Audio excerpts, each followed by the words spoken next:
Okay. Just gonna make sure everything is working before I get started. Technically, I have 2 drinks to review today, but I'll only be doing one of them on Amazon because the other one's not available on there, sadly.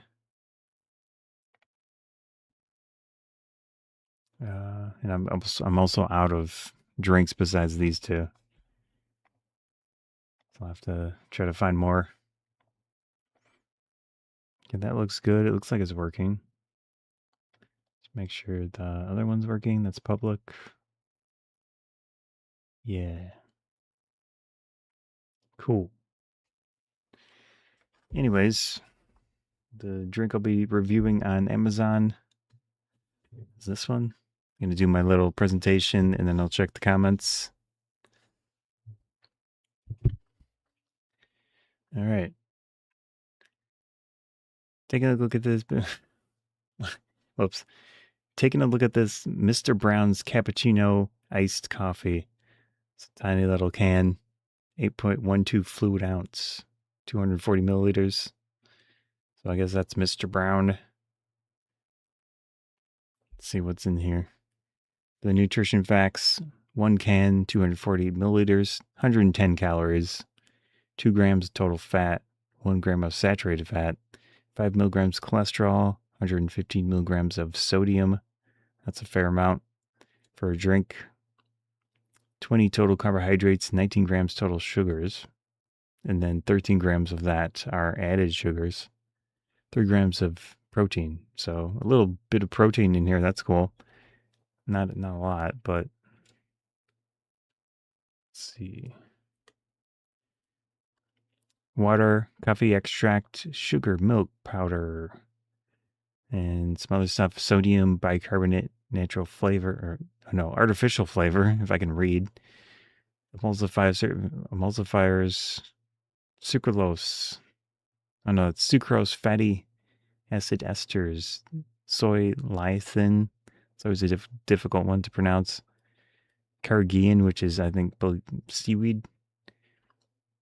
It's kind of a thickener. And chocolate, cocoa mass, sugar, cocoa butter, soy, lysine, lecithin, and natural flavor. Contains milk and soy. I'm just going to read all that over again once I do the zoom in. So there it is, Mr. Brown. Cappuccino, iced coffee, 8.12 fluid ounce, 240 milliliters.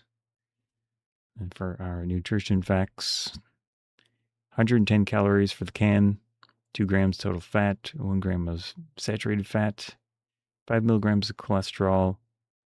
That's usually the case with anything that's going to have some sort of milk product in it, which I don't know. I assume cappuccino. I'm not super familiar with coffee. Anyways, 115 milligrams of sodium, 20 total carbohydrates, 19 grams total sugars, and then 13 grams of added sugars, which I think is just a portion of that 19, and 3 grams of protein. There's also trace amounts, I guess, of vitamins here: 120 milligrams of calcium, 240 milligrams of potassium. That's nice. All right.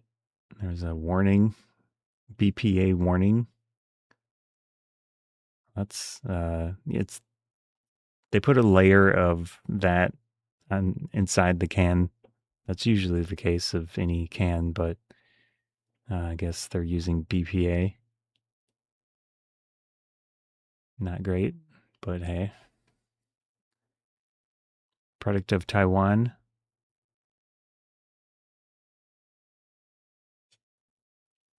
And we've got water, coffee extract, sugar, milk powder, non-fat dry milk, dry whole milk, sodium bicarbonate, artificial flavor, emulsifiers, sucrose fatty esters, soy, lysine, however you pronounce that, carrageenan, chocolate, cocoa mass, sugar, cocoa butter, soy, lysine, and natural flavor. And then you have to watch out for the milk and the soy products if you're allergic or intolerant. Those. Yeah, I think we're good on the can here. Gonna open this up and try it out. Do a zoom out. That should be good.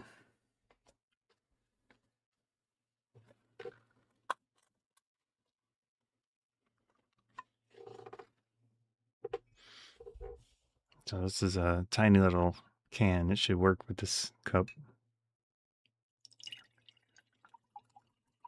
Oh, got some splash. That's not great. I don't know where that went.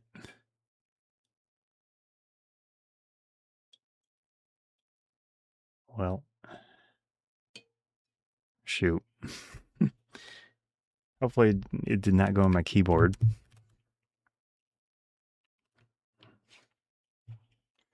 Is that it? No. Darn. Well, anyways, this is what it looks like. Again, it's the Cappuccino, Mr. Brown.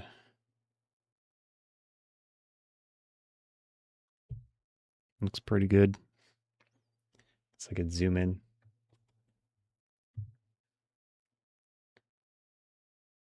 Yeah. I can smell it. That's for sure.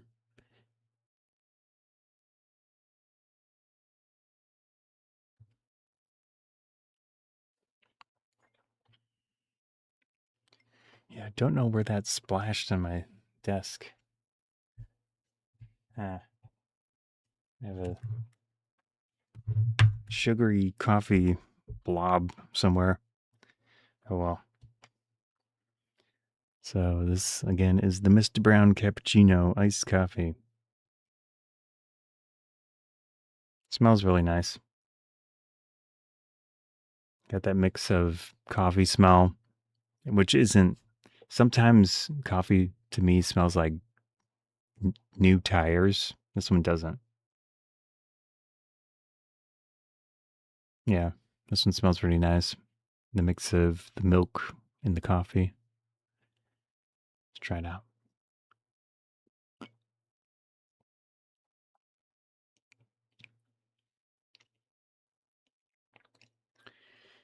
I'm no coffee drinker really, but I feel like it has a nice flavor to it.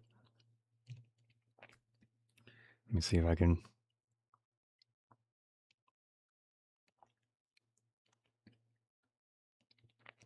There's a bit of sourness.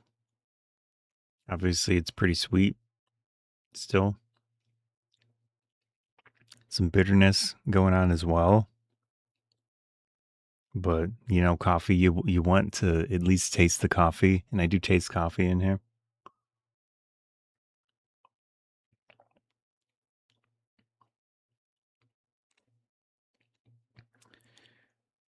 Yeah. Hmm.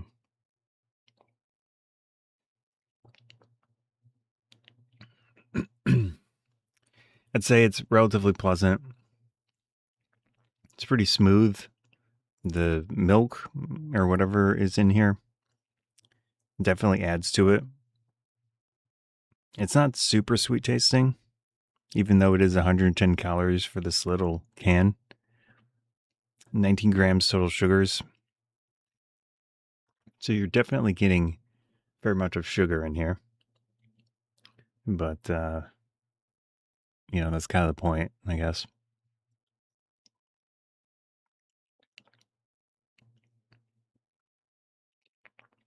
Yeah, as someone that doesn't drink coffee very often, I think it's very pleasant. It's nice tasting. You don't get a lot of product in here. And, you know, it's probably pretty expensive depending on where you go. But I like it. I think it's a solid cappuccino. Not that I know what cappuccino is supposed to taste like. Oh well.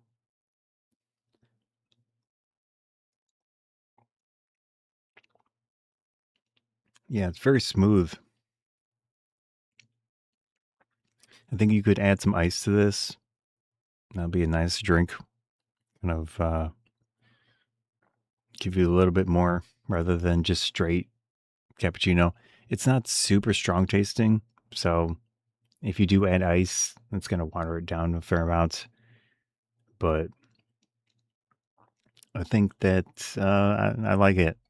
Obviously, with all this stuff, it's personal preference, but I think this one tastes pretty nice. The ingredients, I didn't see anything off really. It's pretty basic. It does have the seaweed carrageenan.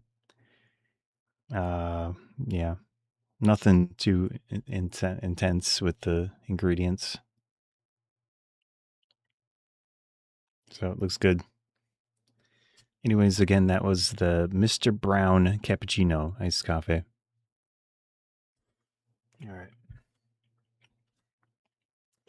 At least for Amazon, that is it. My other drink here is not on Amazon, so I'm not going to stream it there. So I'm going to sign out of that real quick.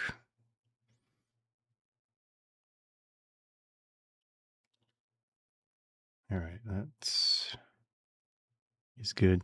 I see your comment on YouTube. Thanks. Much appreciated.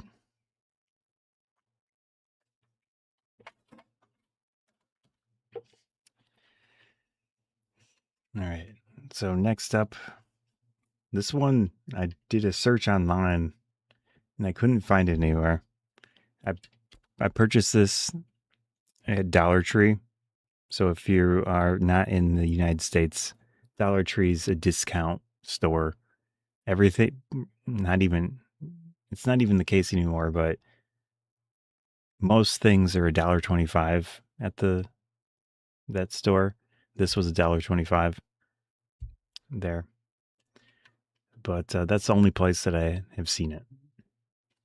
And like I said, I searched online, and I couldn't even find a product page for this thing.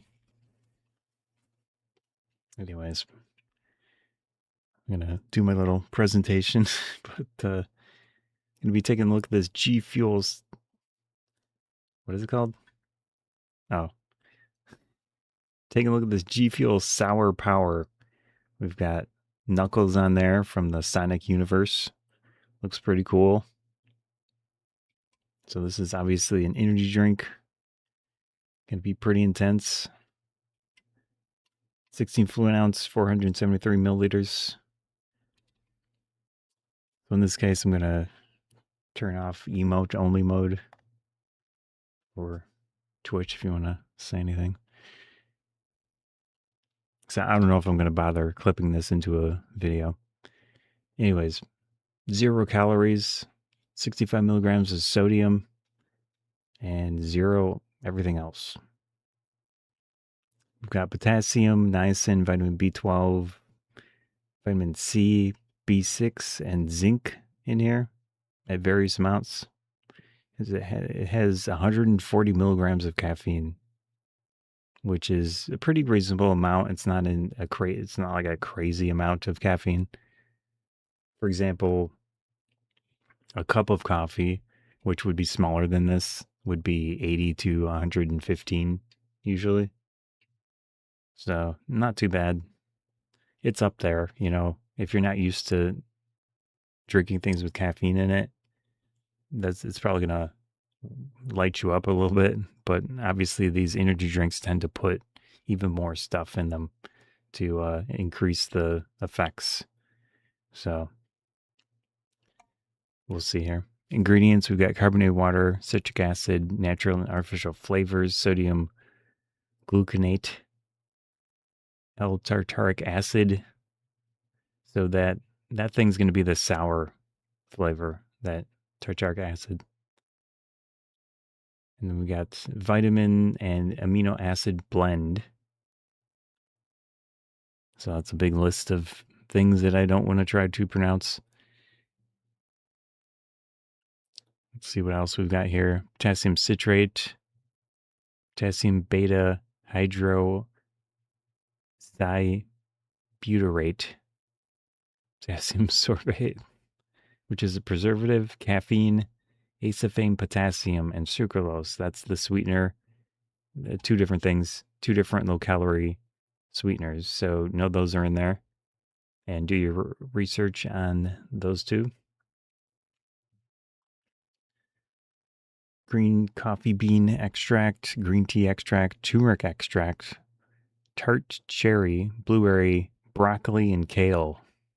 I don't know if those are for coloring or something, but they're in here. And then there's some marketing material I'll show on screen. We can do our zoom in. There it is. I picked it up for the cool look. Got Knuckles. He's the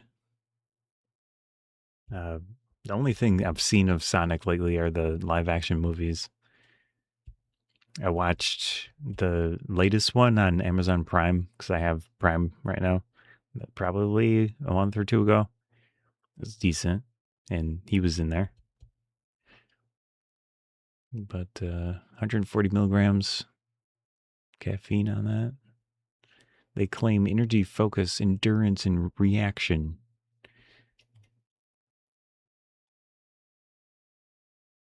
There's the Sour Power logo. 16 fluid ounce. Sonic. Yeah. Nothing exciting up here. Sometimes companies put different colored tabs or they paint the top, but not the case this time. So here's the big list of ingredients.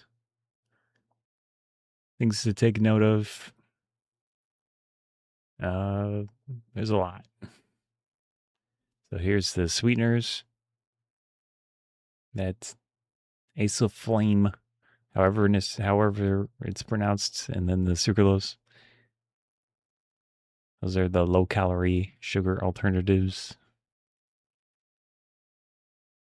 And then this very odd, I think Gfuel does this quite a bit with these at the end of the list. Tart cherry, blueberry, broccoli, kale. The turmeric's going to be for coloring, most likely.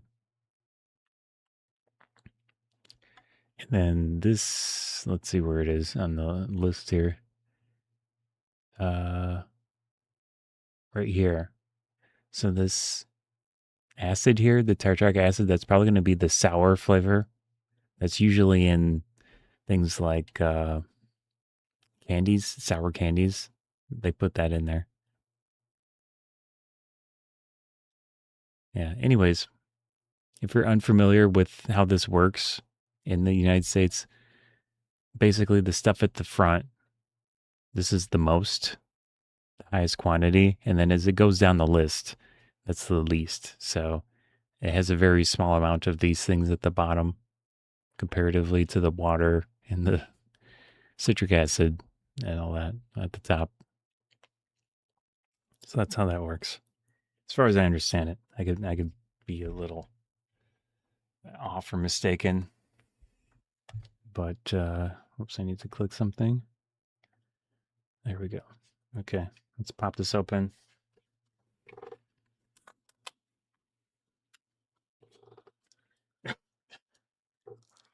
I can already smell it.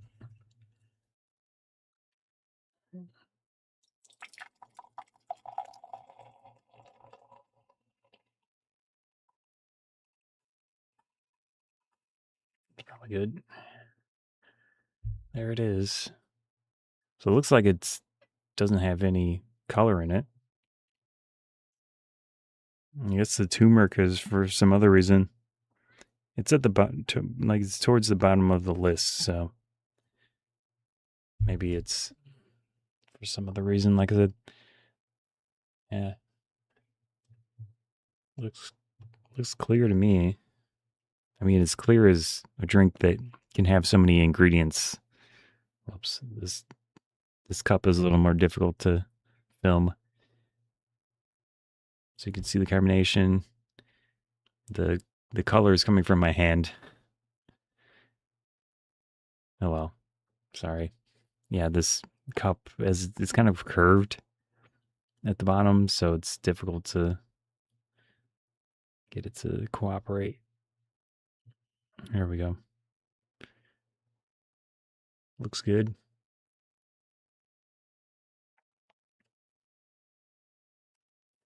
I mean, I guess maybe a very, very slight yellow, but not much. See what it smells like. Mm, I can smell the sourness. Again, this is the Sour Power Gfuel with knuckles on it.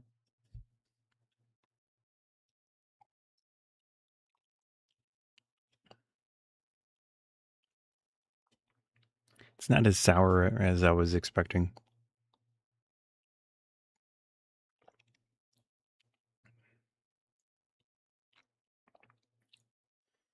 Hmm. Definitely got some sweetness to it. There is sourness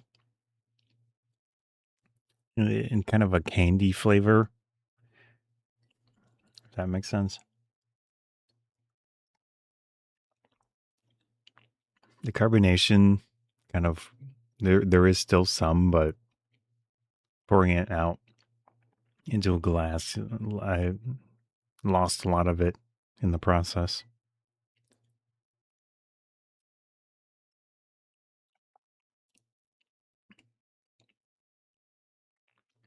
Yeah, this does remind me of like gummy candies, sour gummy candies. Trying to think of what the flavor is though.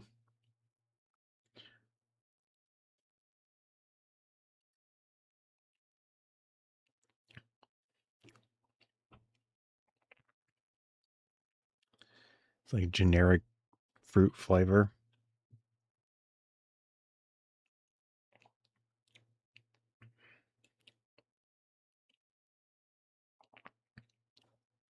Maybe a cherry. Let me look it up if I can find anything on this drink, which it's difficult. Let me use this browser. Gfuel Sour Power.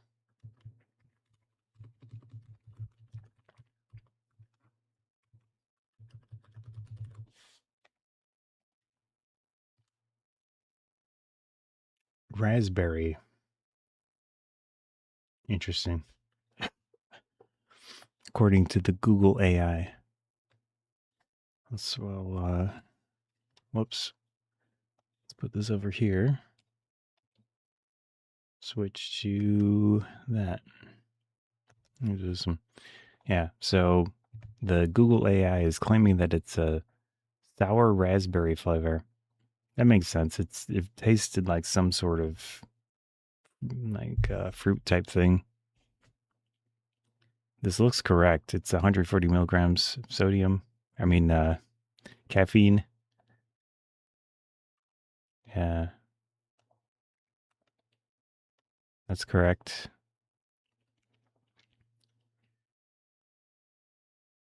Just for whatever reason, it doesn't have any links anywhere anymore.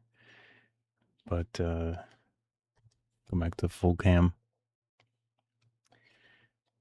Let's try it from the can itself and see if the carbonation is any different.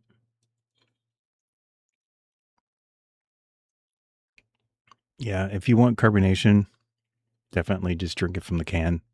You're not going to lose that when you pour it out. But I would say that it has enough flavor. And if you don't care much about the carbonation or you want less carbonation, add some ice, put it into a glass. I think it'll be nice. Overall, the flavor, it said it was a raspberry. That makes sense. I think it tastes pretty decent for what it is, but obviously with any drink like this, it's highly manufactured. The flavors are not going to be natural at all in the sense that it tastes like some sort of fruit to me, but it's just Gfuel flavor, right? So you're mostly drinking this for the effects. I think it tastes fine to me, but that's personal preference. I've seen people complain a lot about the flavor of this type of stuff. The thing is with energy drinks, a lot of the super highly produced, highly manufactured stuff is they taste weird, right? It's just not going to taste natural. it's it's meant to produce an effect. So I'm used to it, I guess, is what I'm trying to say. I'm not a big fan of the sweeteners that they're using in this one, but again, most of these specific energy drinks use those sweeteners, the sucralose and the acesulfame potassium. While we're at it, we can do a little search on those. I always talk about them, but I don't really show specifics. So, considering I'm just on Twitch and YouTube, I might as well.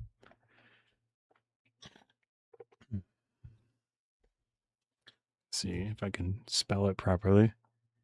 ACESULFAME.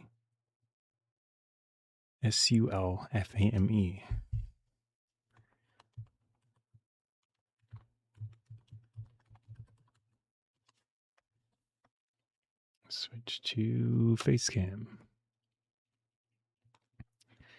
So here's acesulfame potassium, acesulfame, Ace K.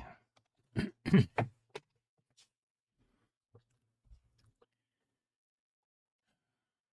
try WebMD.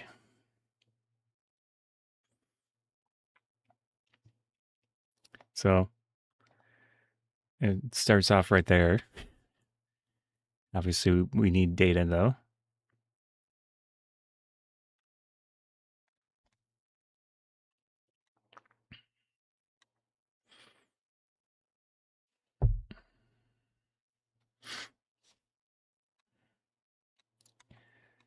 Dental health.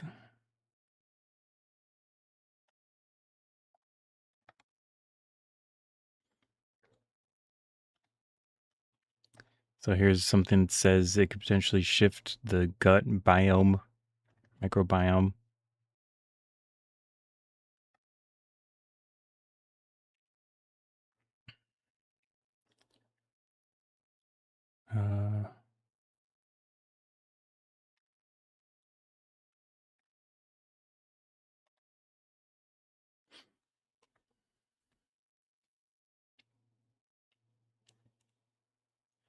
There's not too much in here that's useful. Okay, it's not banned in Europe. Interesting. So maybe it's not too bad if Europe tends to be more proactive about that. Interesting.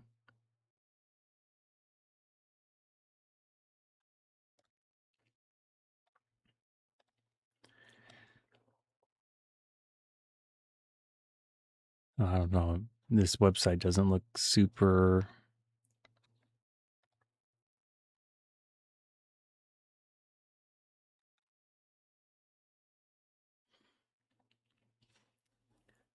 Yeah.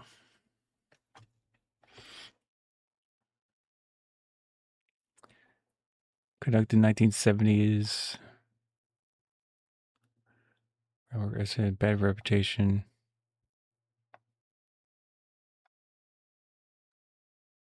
Let's see what this is. Okay, whatever. Was that a government website? It is. Why would they have this on a government website? Bicycles. There's a bike. Are there any more bikes? That's a bike. Oh, that's a bike. That's a bike. Are you flipping kidding me? Yeah, okay. Yeah. Nope, we got to click buses now. There's a bus. That looks like a bus. Okay, is this broken?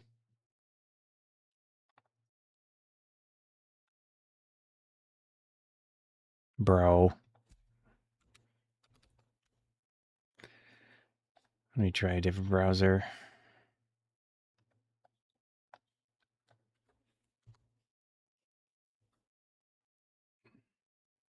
Stupid. Government programming at work. So, when was this produced? 2006? Kind of old at this point.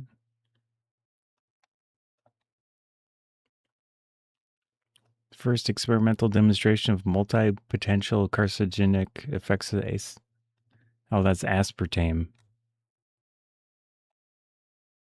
It just says testing needed.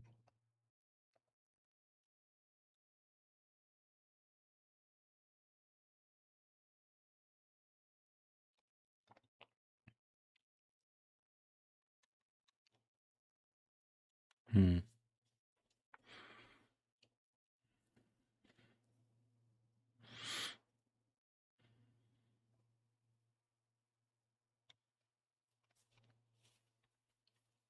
So this is in 2003, right here. Gave negative results.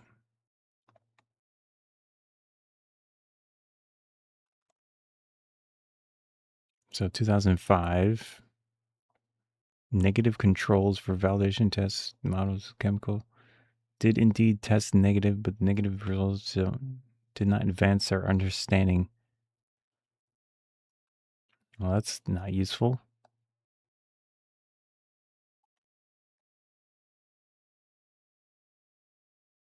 Well, this isn't super helpful. Let's do a search for it here. Maybe we can find something newer.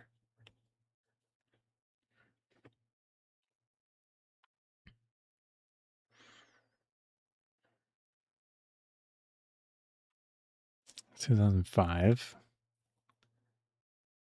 Let's try 1 year.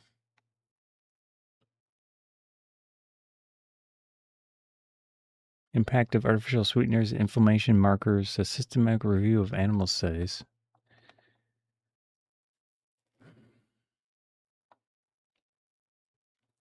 Background. Artificial sweeteners widely used as oops, let me turn off my local recording.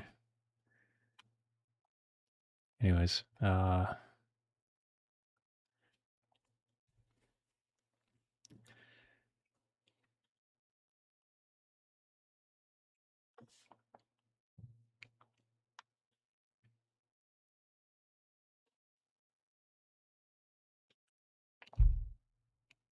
don't want to waste that coffee. It's pretty nice. So let's see what this means here. Is my mic working? Yeah. You never know. 37 animal studies.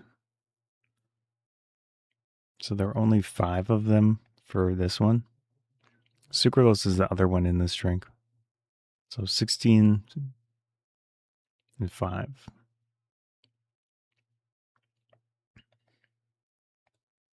So it says aspartame and sucralose could elevate inflammatory markers, with sucralose also disrupting gut integrity.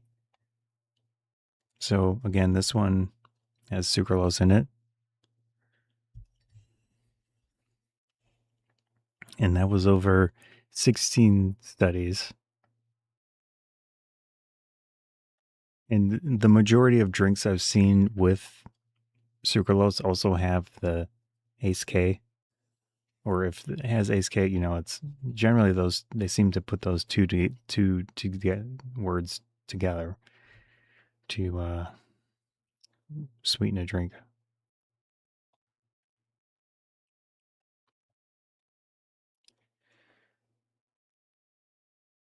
So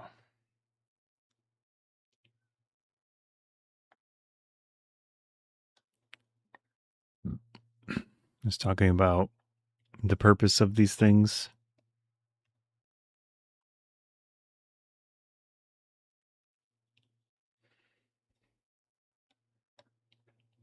Chronic low-grade inflammation, diabetes. There's a lot of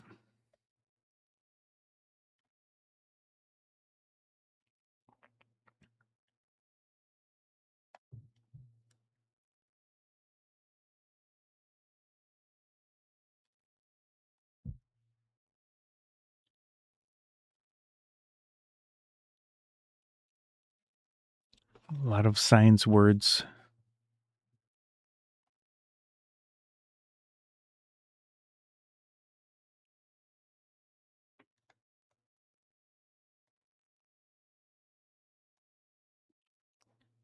Sugar, sucralose, and coffee or tea was substituted with sucralose. Control group was continued. Sweet project. I just need some results here.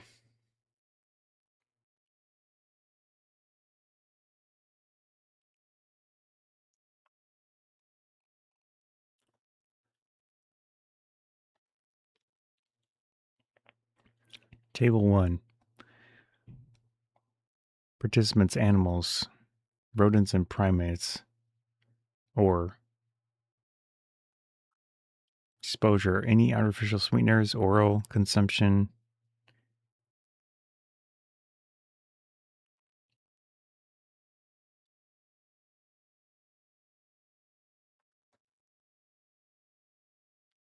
Data sources.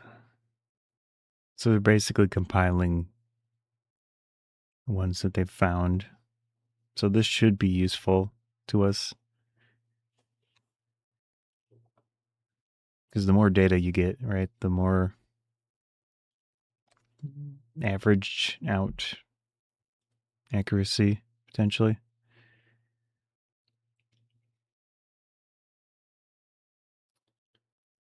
Which is a lot of, research, lots of words.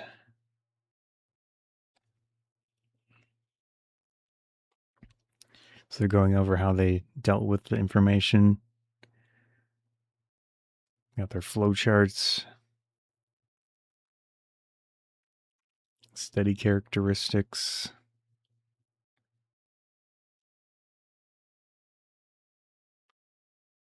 All right. They're talking about what animals they used. The weight, which sweeteners they used. Okay. Quality assessment.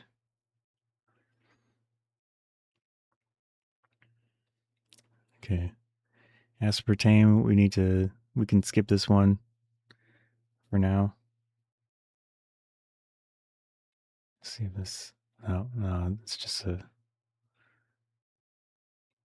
those are the specific studies for that one. Sucralose, here's one that is in this drink. So in vitro animal studies examines the sucralose consumption or inflammatory or SUC consumption on inflammatory markers. 16 studies consist of show a significant association. Findings from the 16 studies consistently show a significant association between SUC, I'm not sure what that means, consumption. I assume that it's just sucralose. They abbreviated it for some reason. Consumption and indicators of inflammation observed across various experimental designs, dosages, and exposure durations. So it has been found to affect inflammatory markers locally and systematically. Okay. So we've got studies from 2017, 18. Yeah, they're relatively recent ones. 2022.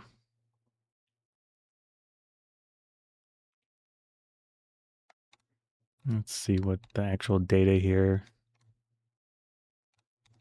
Or non-significant. Significant variations in inflammation markers.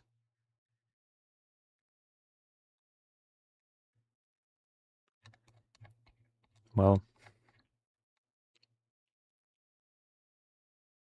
these studies utilize diverse animal models, dosages ranging from dietary relevant to high levels. Across these models, sucralose exposure was associated with upregulation of pro-inflammatory cytokines, reduction in anti-inflammatory mediators, consistently elevated levels of TNF-A observed, including the colon, liver, and I don't know what that is. Peyer's patches.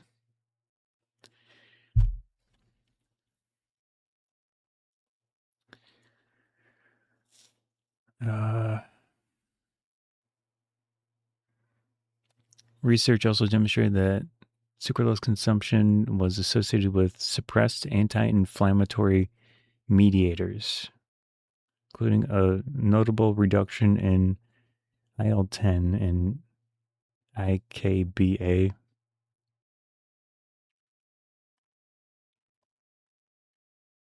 These findings were observed with chronic sucralose consumption in conjunction with high-fat diet. Increased circulating lipopolysaccharides, reduced levels of these things. Regarding the gut microbiota,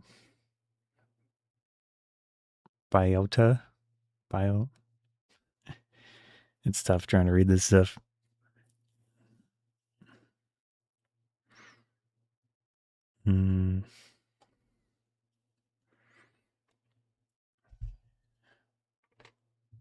Might as well drink it while I'm here.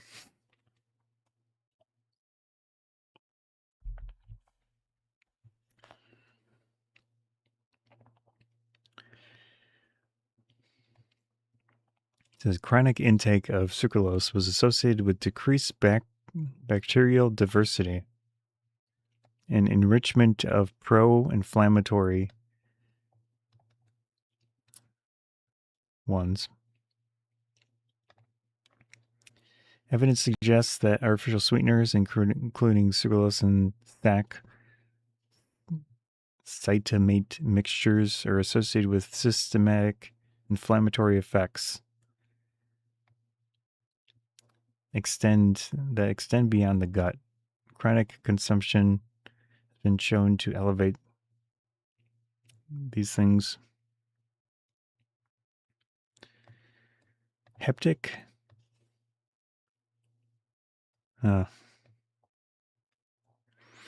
Okay.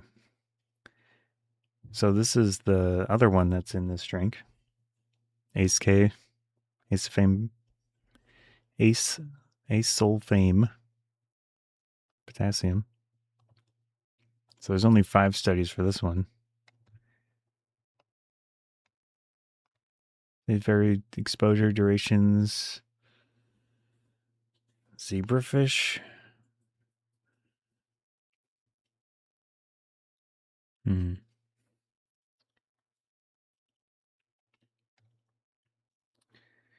Says histological analysis revealed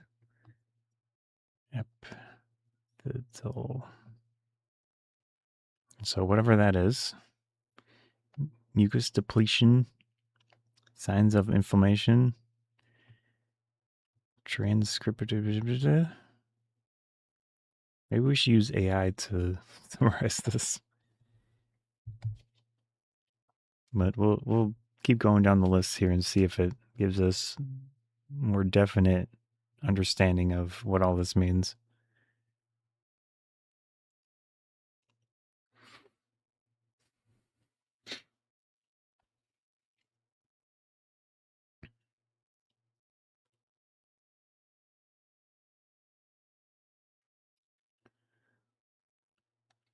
It says inflammatory bowel disease. What? Showed increased expression of genes related to cytokine receptor interaction, signaling pathways associated with inflammatory bowel disease.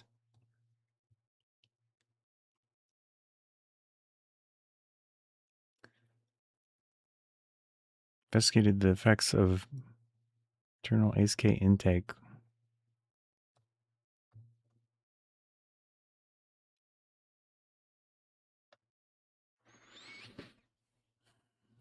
Observed in the skin of females compared to both water and fructose controls. But it was not detected in the males. Huh.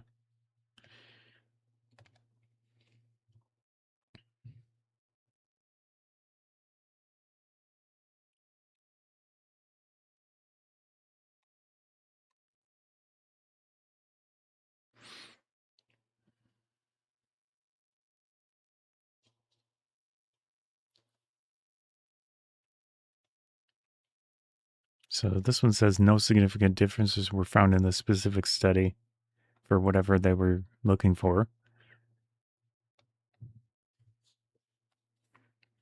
There was an increase in whatever this thing is.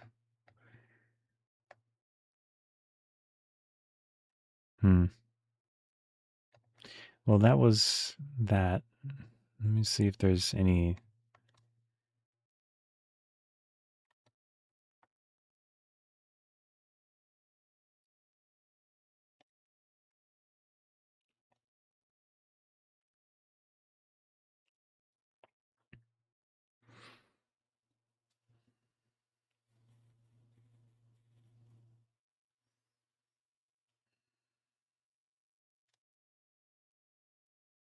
Yeah, they're talking about inflammatory responses, and there could be quite a noticeable effect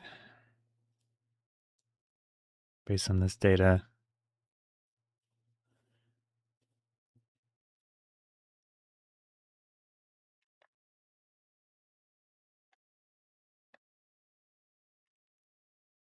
Yeah, it is in a lot of products.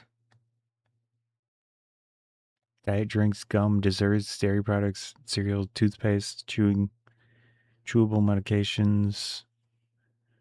Yeah.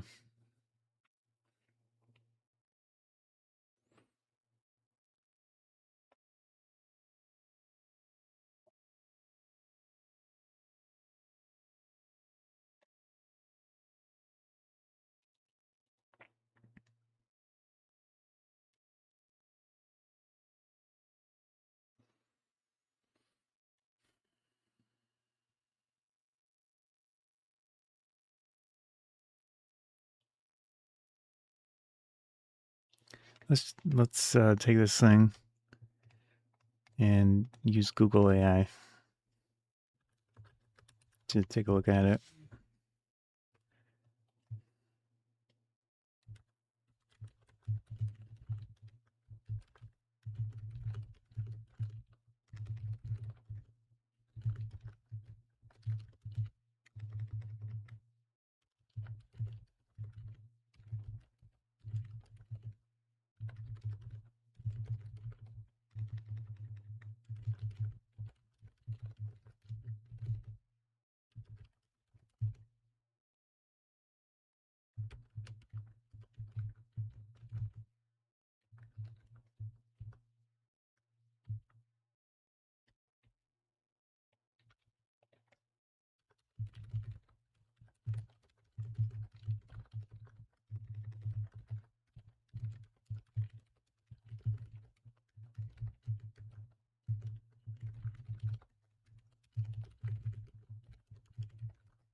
Negative gut biome.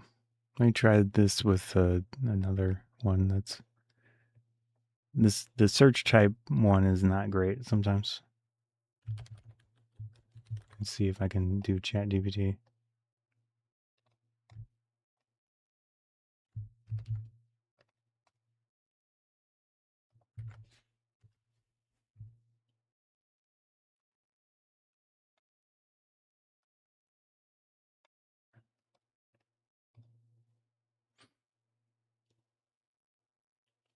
Systemic. Yeah. Many animal studies showed increased markers of inflammation. Strong evidence a change in this oxidative stress, gut microbiome, intestinal barrier. Ooh. Sucralose and SK appeared rapidly among sweeteners, produced inflammatory changes in some animals. Different species, doses varied wildly, exposure times differed. Cannot be directly applied to humans, of course. Means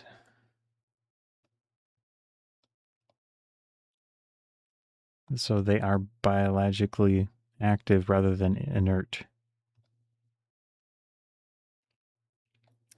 Gut bacteria, glucose metabolism, inflammatory pathways, insulin response, immune signaling. Doesn't prove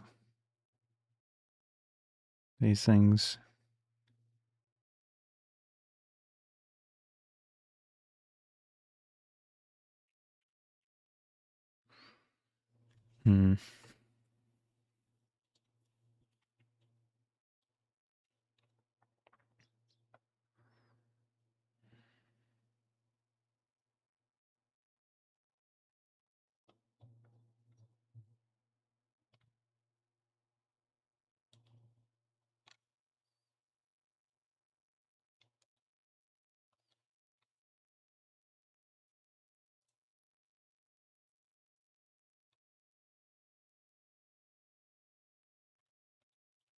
Frame it carefully.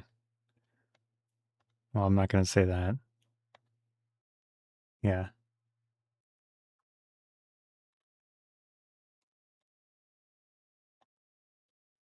Hmm.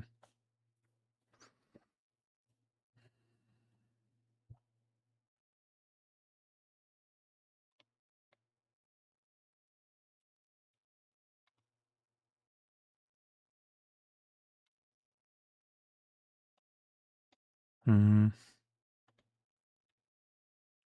Yeah, maybe I'm a little heavy-handed with mentioning them the way that I do, so hard to say.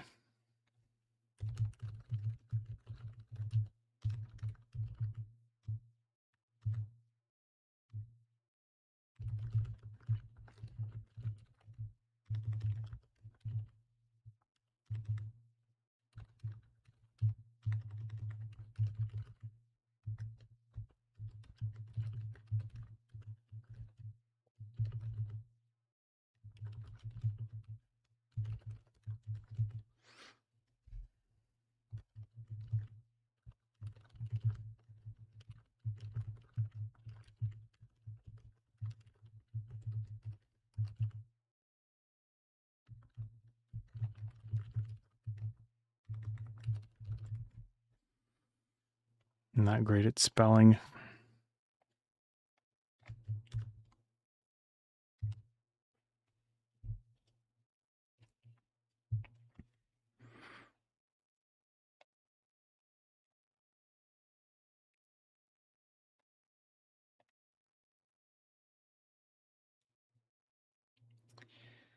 Inflammation, are not referring to swelling.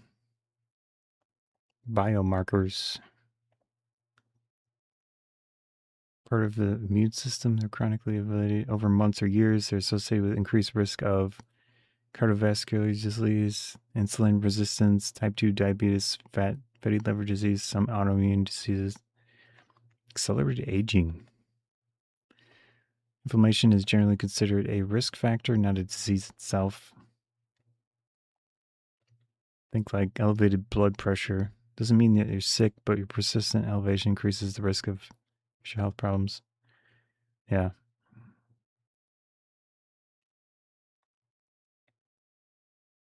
Increased inflammation, gut microbiome, oxidative stress, impaired intestinal barrier.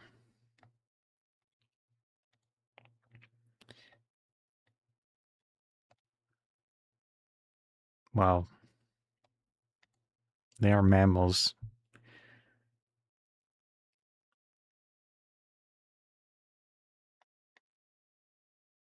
Altered insulin responses, moderate changes. Obviously, this is AI, so it's not necessarily correct at all. Changes in gut bacteria, while others found no measurable effects.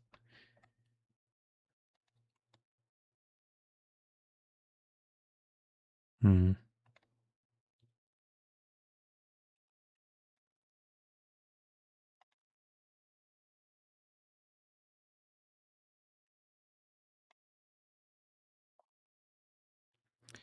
No associations, no dose response relationship evidence does not support cancer in humans.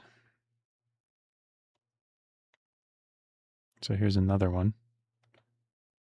Whoops, let's click on that.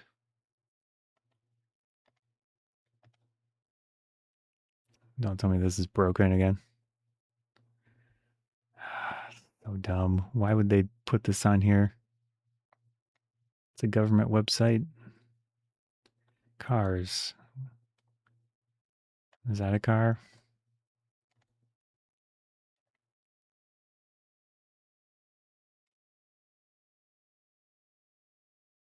Cars.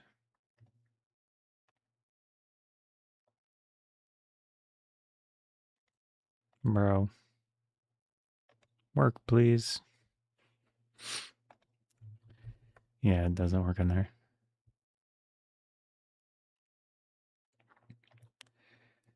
Was it this one that? Okay. I don't know if this is the same one. No, it's different. So this is a fully different article. Another systematic review. Let's go to their results.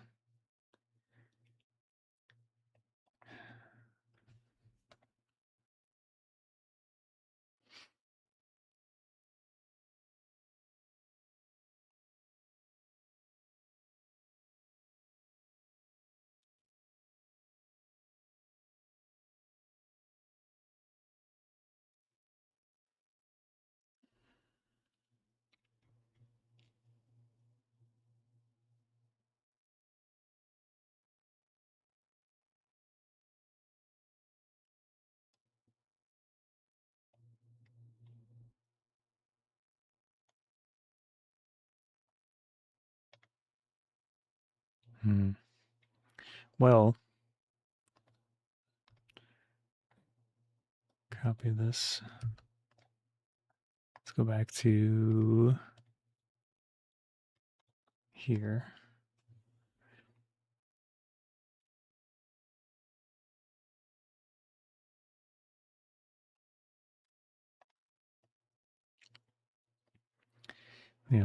Limitations of the studies.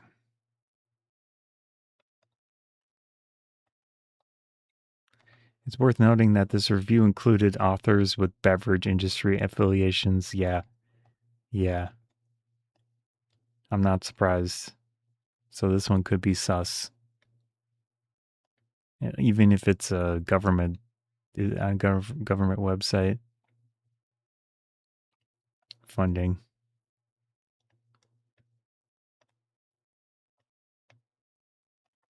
What is ABA? Hmm.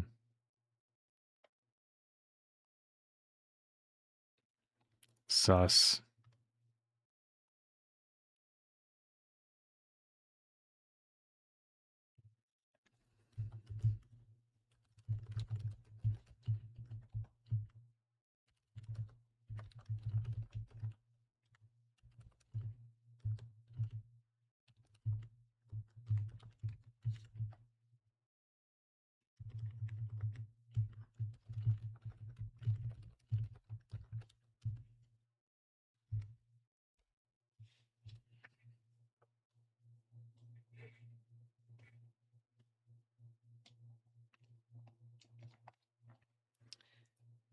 Does not disclose conflicts of interest.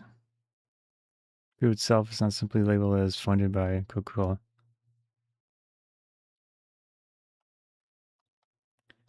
Some authors have financial relationships with the food and beverage industry. They're not equivalent.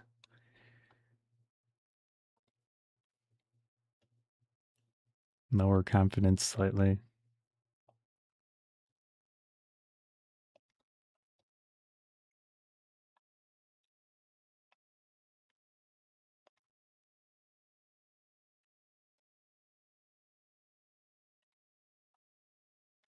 Yeah.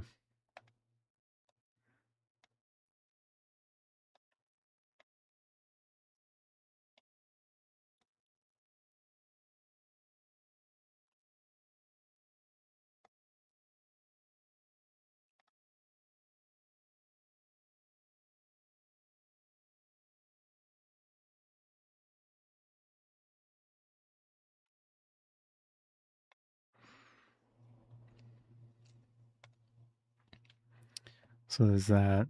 Animal studies consistently show biological effects, including changes in inflammatory signaling, oxidative stress, and gut microbiome changes.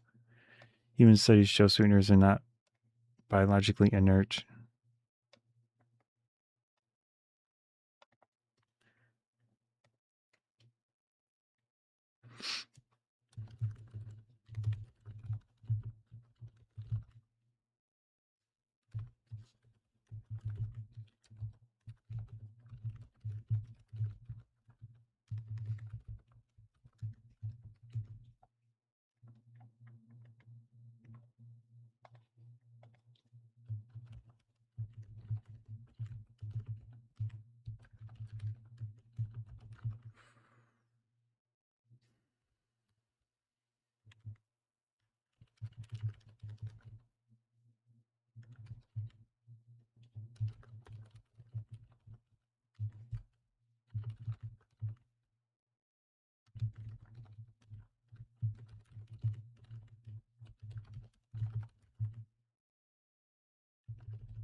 It's just like there isn't information.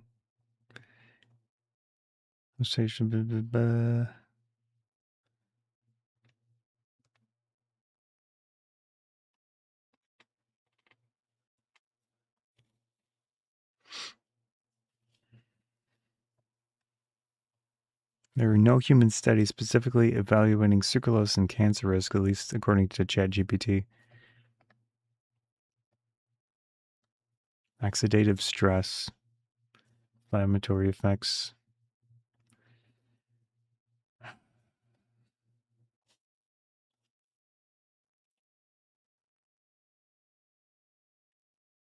There's even less research.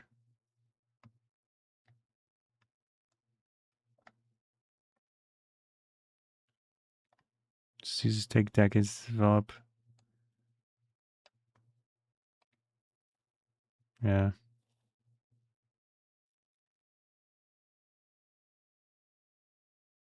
Mm. Right.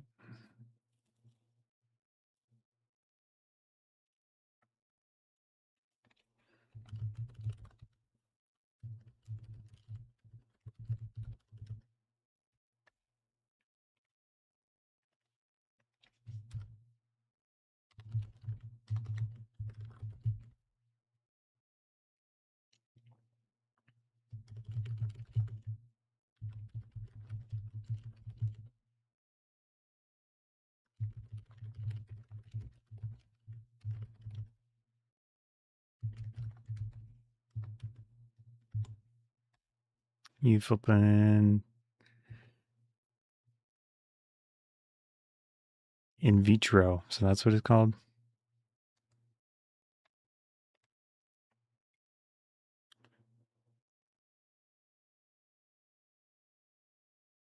(2023).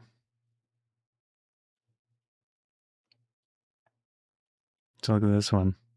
They found sucralose directly reduced T cell proliferation activation in a dose dependent manner. ACE-K did not show the same effect. Demonstrates sucralose can interact directly with immune cells rather than acting only through the gut microbiome. That's interesting.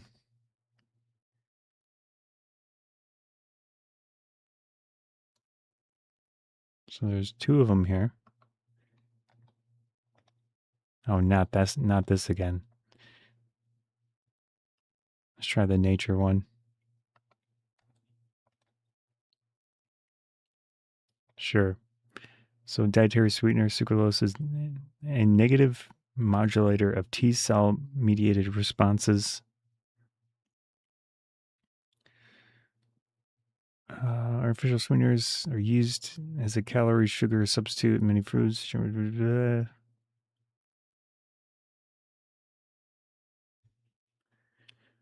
Um,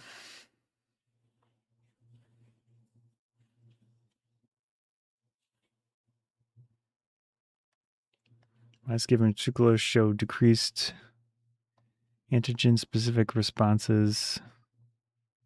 So were they using animals or human cells? See, the AI might have messed up here.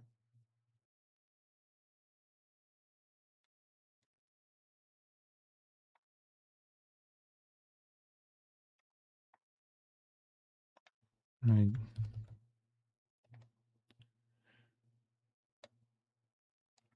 says overall findings, it suggests that a high intake, high intake. It's probably a lot. They probably dose them like crazy. Sucralose can dampen T cell mediated responses, effects that could be used to mitigate T cell dependent autoimmune disorders. That's interesting. So that could, in some situations, that could be useful for people that have. My mom has Hashimoto's, which her body killed her thyroid. So in a situation like that, maybe this could have been a potentially useful therapy before, if it were caught within a reasonable amount of time.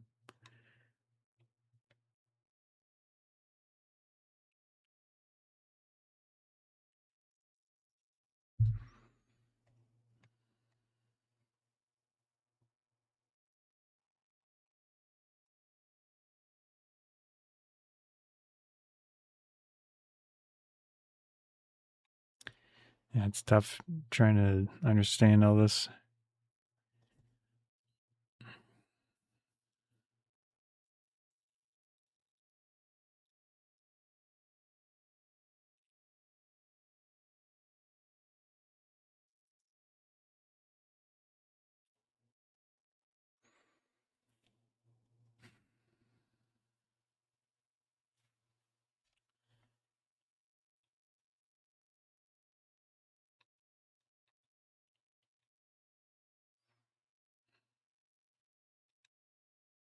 Now, this does not look like a human in vitro.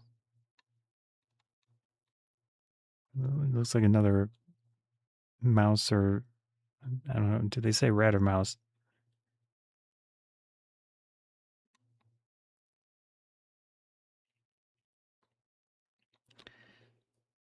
Yeah. Where's my chat GPU? GPT. Yeah, it mentions this therapeutic autoimmune, right? Dampen overactive immune response. So there's not always negative potential. There's some positive potential.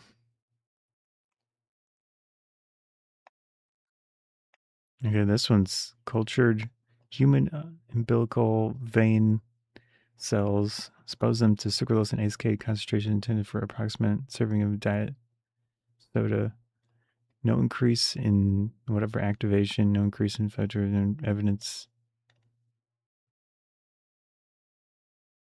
Not every cell type responds the same way.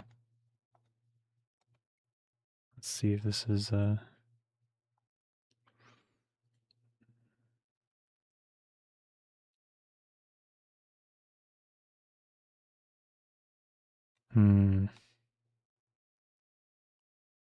The question is, who did this?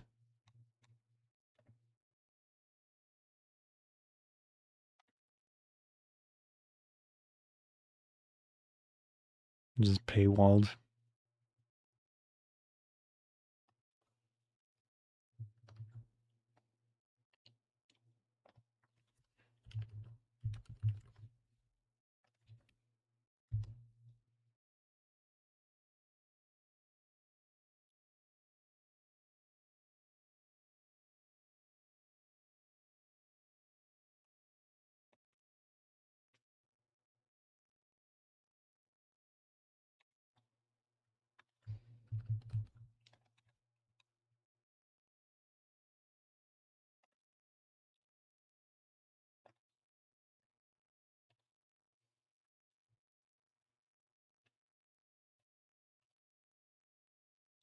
So here's 2024. So this cell line, prolonged exposure, high concentrations of sucralose increased, whatever that is. Signaling oxidative stress markers. Regulated cell death.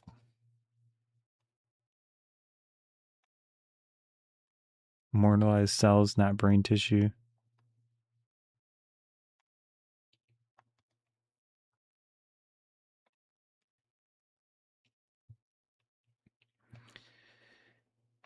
Cannot tell us whether drinking it could cause disease. For example, exposing liver cells. Those cells never experience all of this.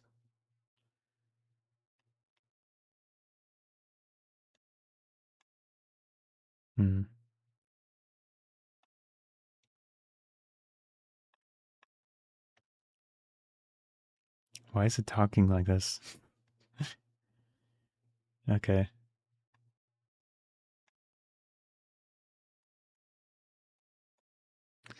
It's so useless.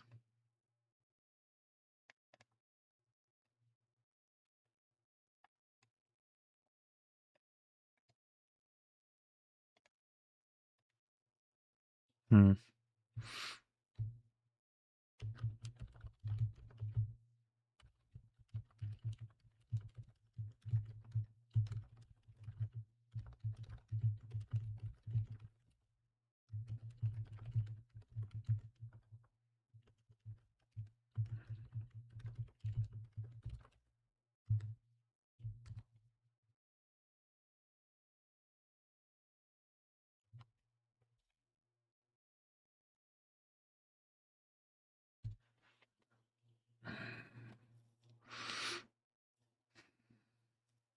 I mean, even that in itself kind of supports the reason that I've mentioned those things.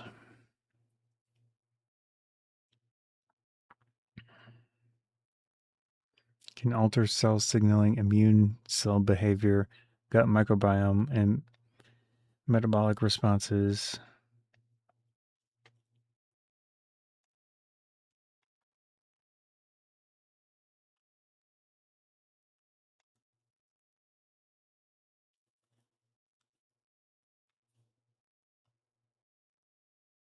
Human T cells respond directly to sucralose in culture.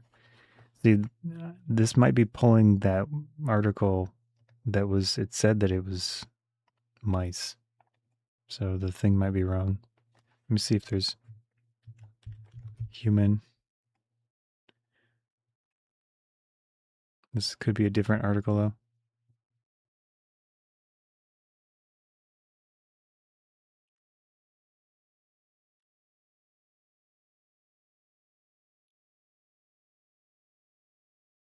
Circulating sucralose can be detected in humans following consumption of sucralose-containing foods or drinks with consumption of 250 milligrams of sucralose, resulting in plasma sucralose levels around 1 um within 90 to 200 minutes. Maximum acceptable daily intake of sucralose humans established at 15.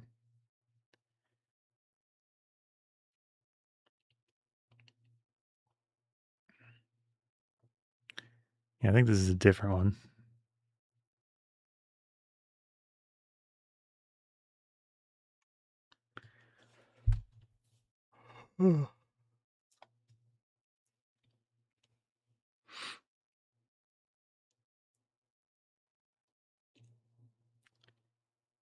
Can have either pro-inflammatory or anti-inflammatory effects. Okay, that's helpful.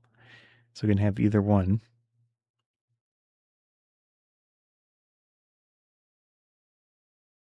They're mentioning mice.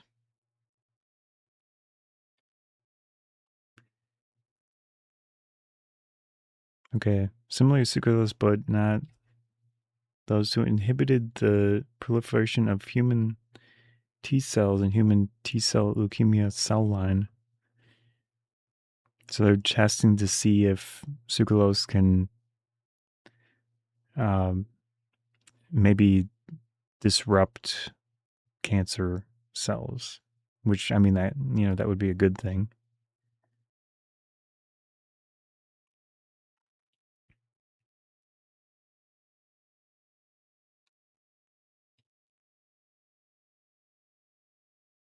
Hmm.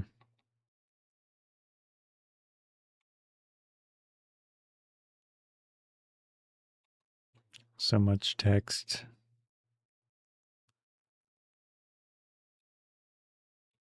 Vitro tumor specific T cell responses.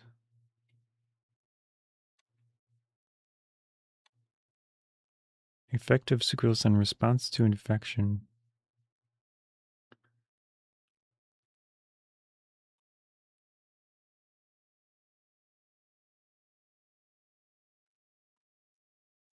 We observed an increased bacterial load in the liver day 3 after infection, although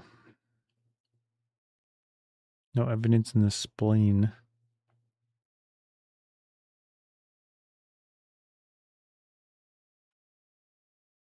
Well, mitigates autoimmune T cell responses. This is the one that could be helpful to people with autoimmune diseases, maybe.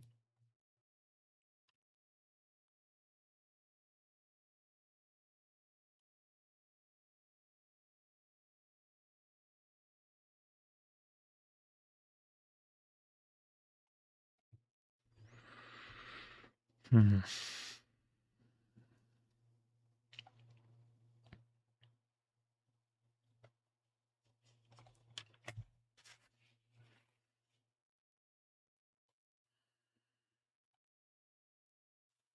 Well, I might as well keep drinking it.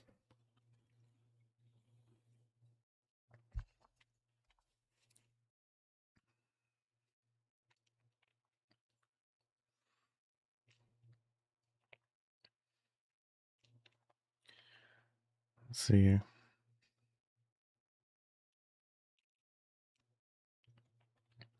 Has an unexpected effect on T cell responses, functions in autoimmune infection tumor models, lowers membrane order and reduces calcium flux, consistent with previous studies, suggesting that the sucralose effects on the plasma membrane could drive the defect of activation calcium response. Uh,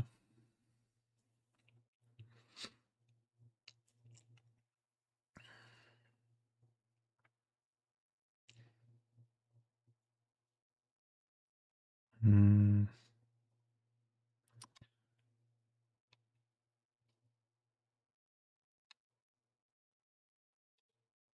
Let me put this into the AI.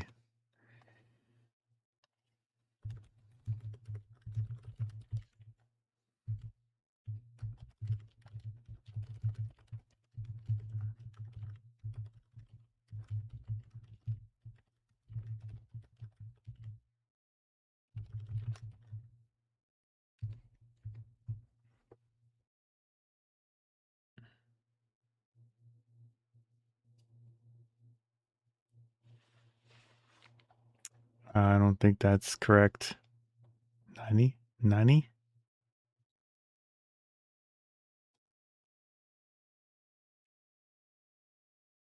Yeah, this is another one I've mentioned.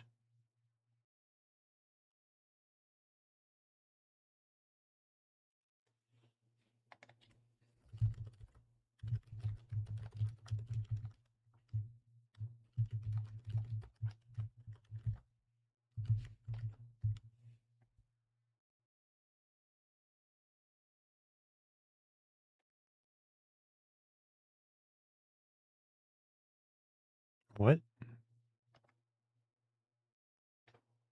Just the. Oh,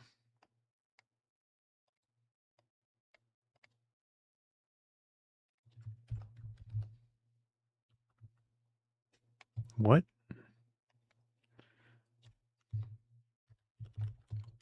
Oh, how did I miss that?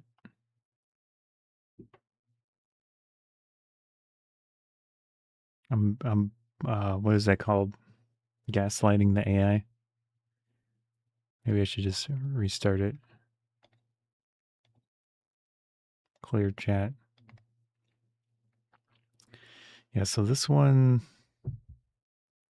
this is another one that I've mentioned though. This is also in various drinks. This is an older one, but I had seen some research that could relate to.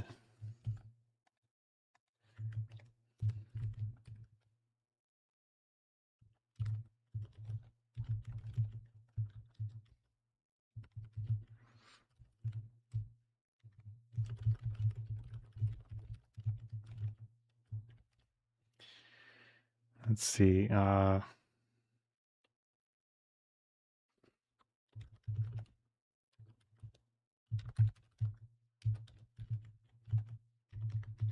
What's the other one? There's another one. Stevia.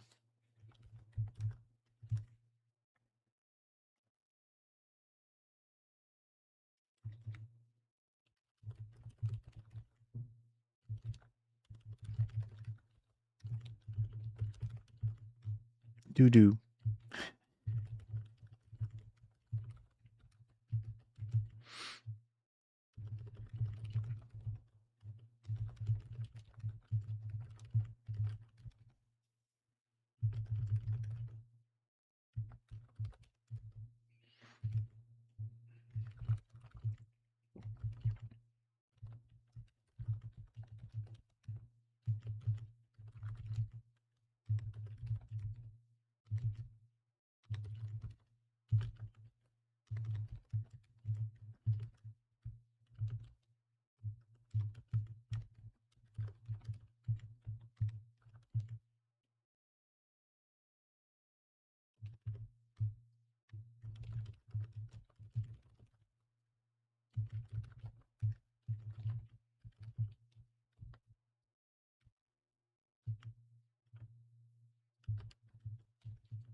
Okay, not sparrow.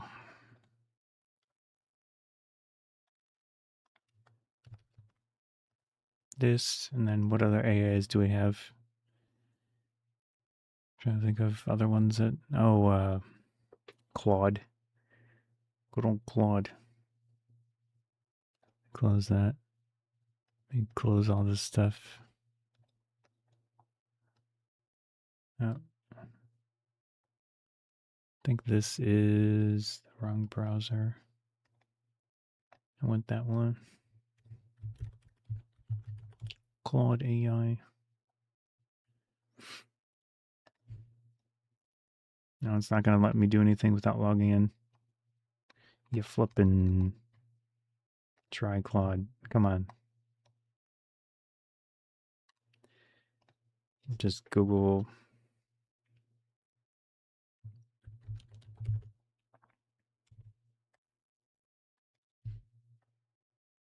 Google's not going to let me log in either. I mean, do it without logging in. And their AI Studio. Oh well. Let me try that. Why did that not go in there? Nani? Just go like this. Oh, that's why.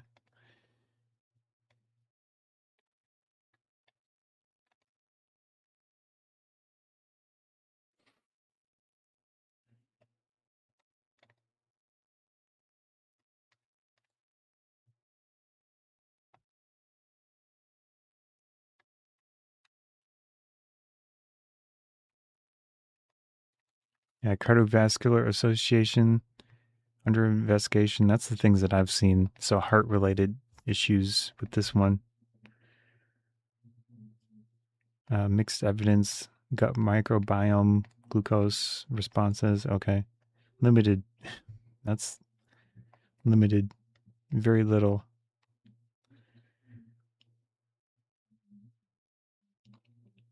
Heart attack, stroke, death. Yeah.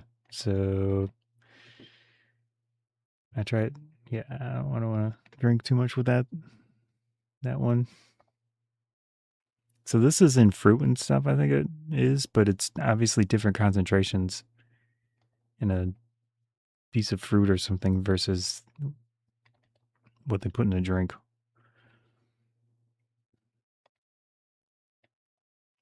But then they're saying it doesn't prove such and such. Okay.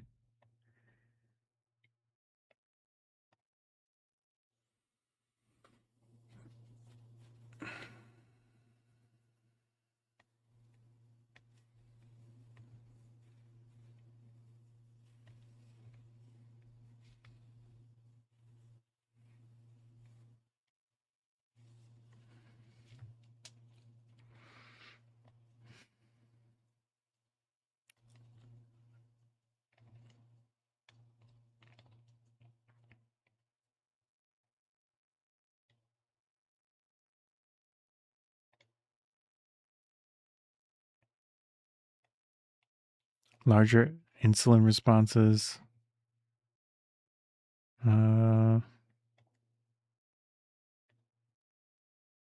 Okay.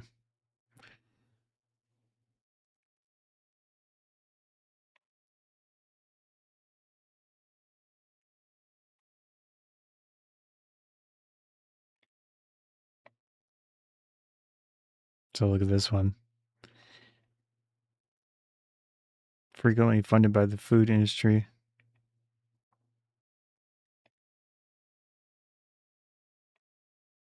Yeah.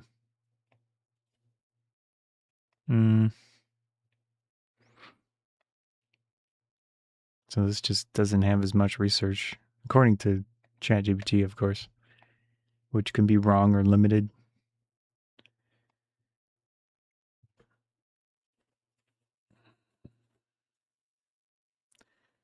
Stevia.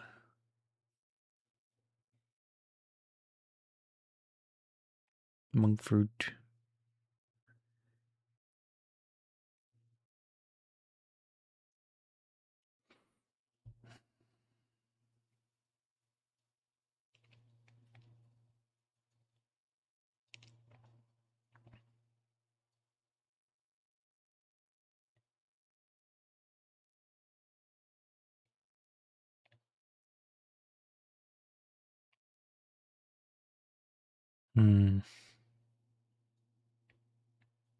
So look at that one.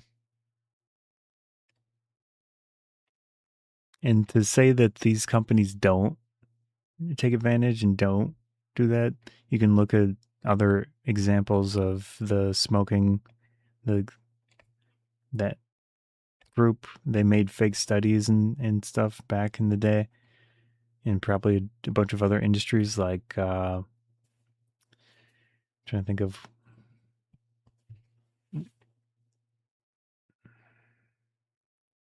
There was a very specific one that was a huge problem, and the companies producing the thing were facilitating and lying, and they were killing their employees.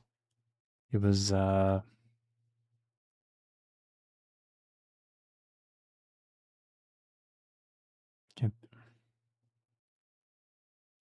brain is zonking out. Let me see. I know there was a YouTube video on, I think it was Veritasium.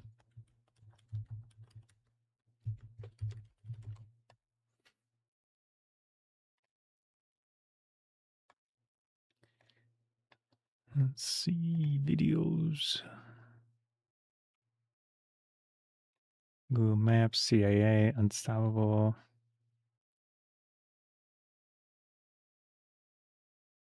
Asbestos, yeah, this one.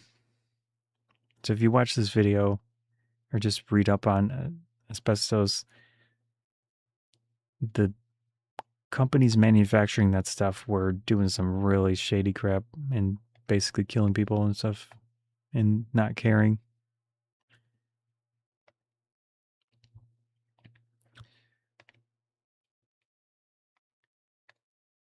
So I would not be shocked if it's similar with these things.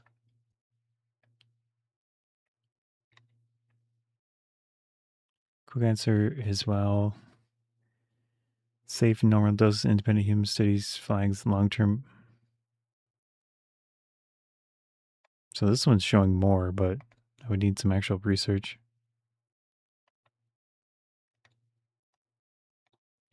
It's 2016. Sponsor influence on results. Yeah.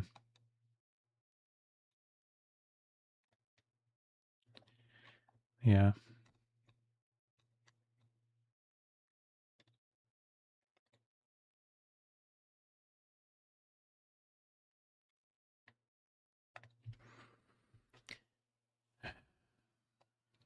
Higher levels heighten cardiovascular risks. Again, that's what I had seen previously about this one.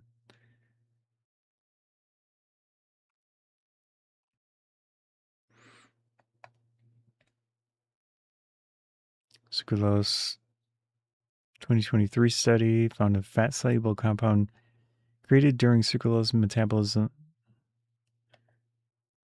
genotoxic. Breaks apart human DNA strands. Well, that's something.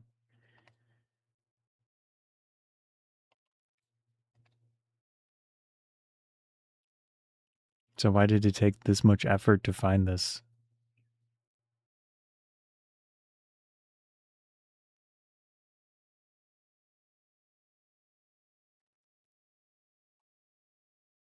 So North Carolina University.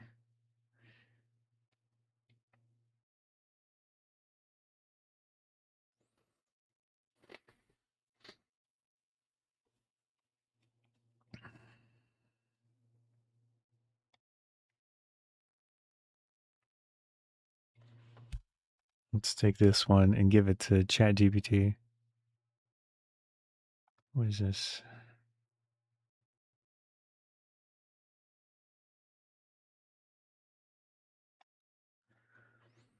I don't know where that window is. Here it is.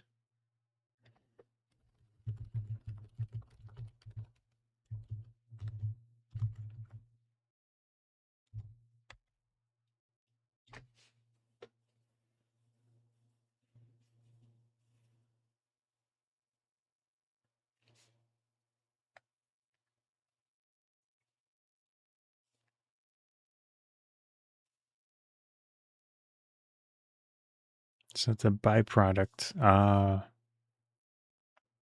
It's found in very small amounts.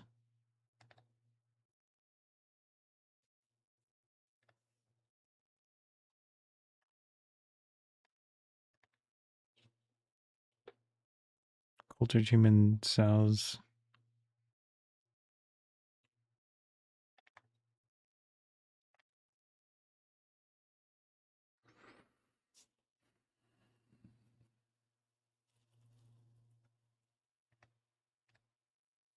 I don't know about that. Damaged DNA makes it malfunction. Now you experience DNA damage every day from sunlight exposure, inflammation, chemicals. Sure.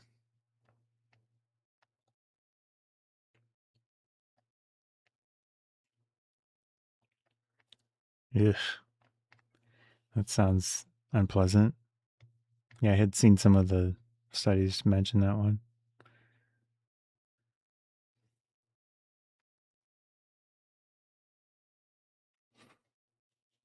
I know I sound like I'm trying to find fault, but in this specific case, I'd rather be in that mindset than being in the other mindset of I mean, obviously you can try to be in the middle, which I am in a way, but I'm more suspect than I am believing of these type of things in this specific case.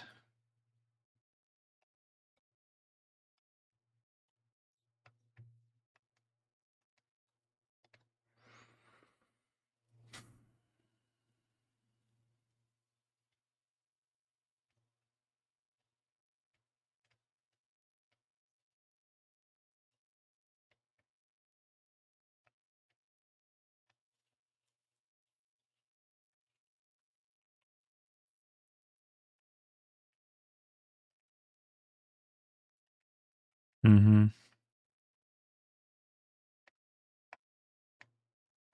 Yeah, I would believe this more than I would believe anything funded by these ones.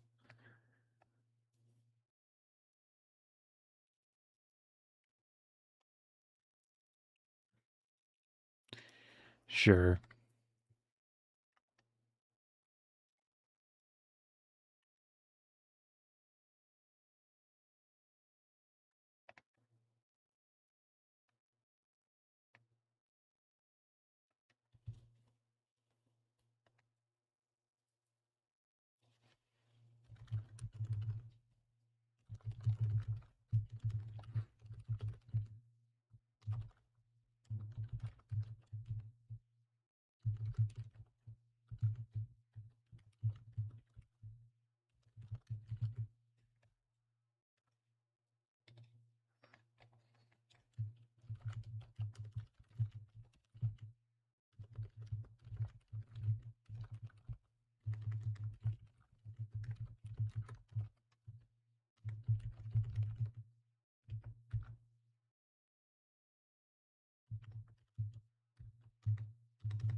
There's a lot of research on these sweeteners, but much less research and clear answers the question of individual viewers actually care about.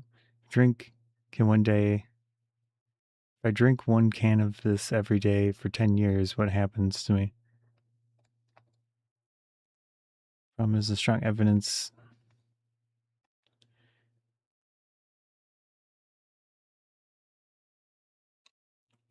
Let me read this a bit more. Cell studies, animal studies, randomized controlled trials, observational.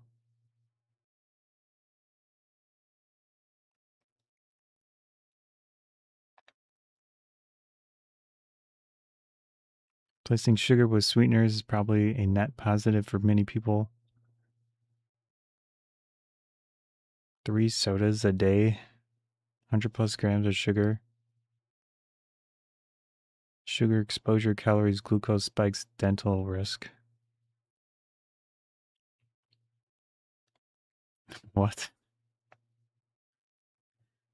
Eh.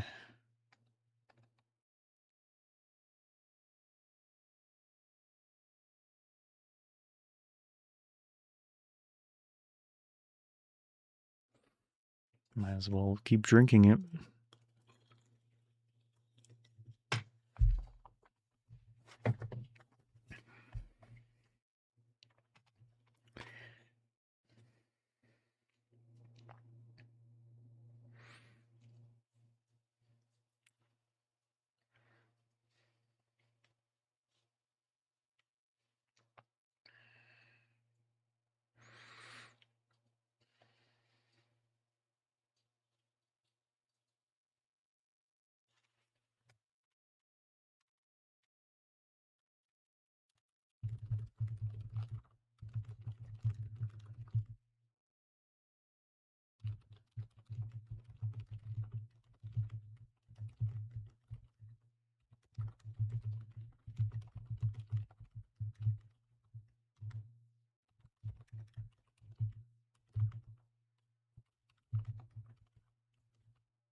I don't know how to spell the.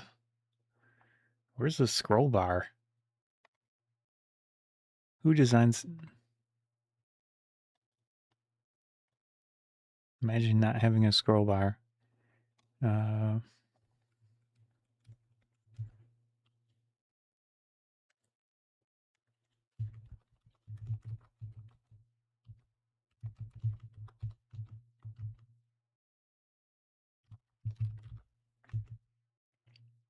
How to spell words?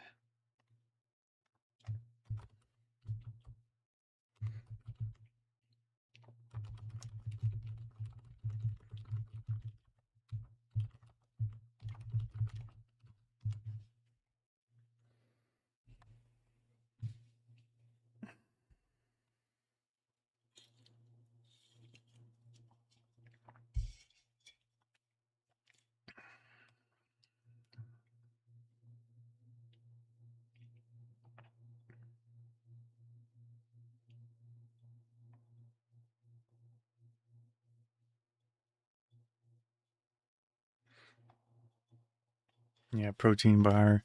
Yeah, it's in those too. I looked at a bunch of protein bars at Costco somewhat recently. So many of them had the sugar alternatives in them. Toothpaste.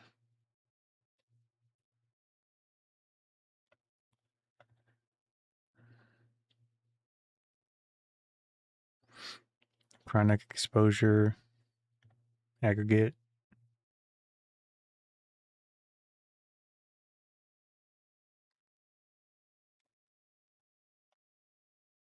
Yeah, so for example, the V8 energy drinks.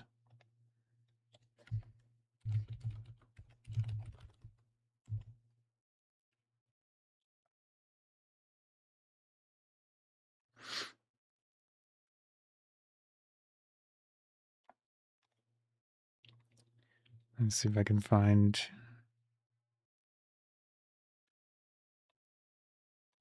Well, I've never seen the yuzu one. That sounds interesting. That's limited edition. Yeah, so You see, right here, sucralose. Like, why? When it's already got has a fair amount of sodium in it. It has 12 grams of sugars from juice. So why put this in here? Why does it need to taste sweeter? They probably do studies and like get people to rate stuff,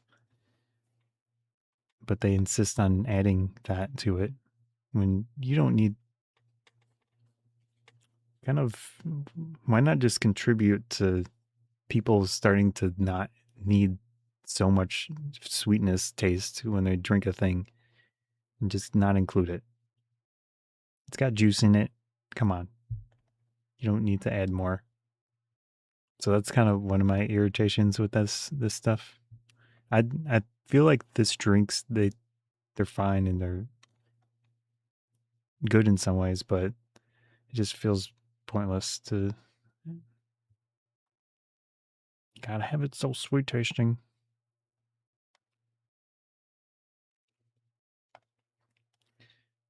Copy this.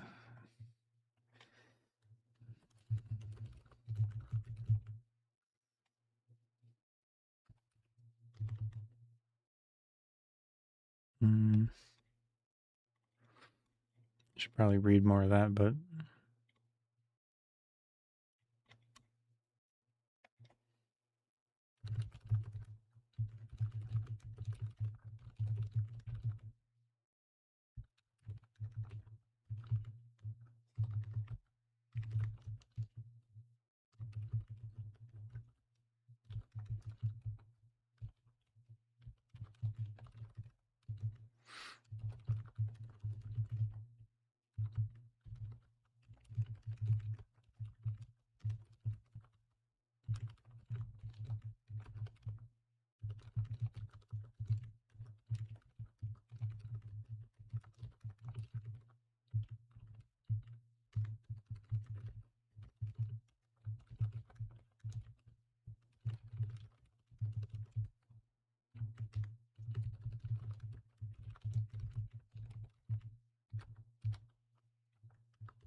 yeah.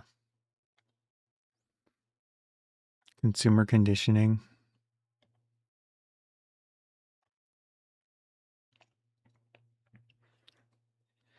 Desired sweetness target.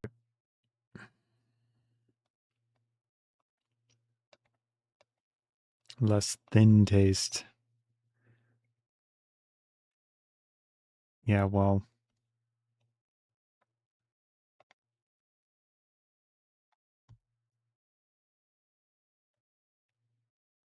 this tastes refreshing. This tastes like an energy. This tastes satisfying.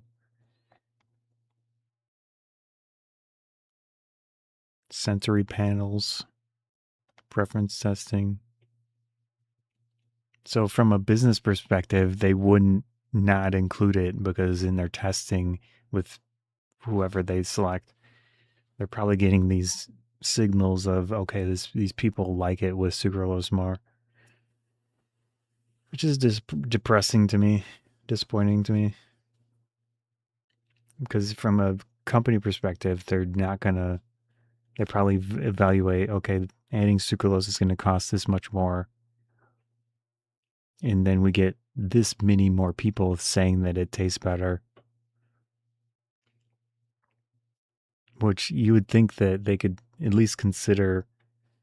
To me, why not just not include it and not include the cost of all the sucralose added to the drink?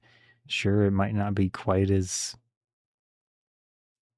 effective to consumers that are stuck in that the idea of trying to make it so sweet tasting.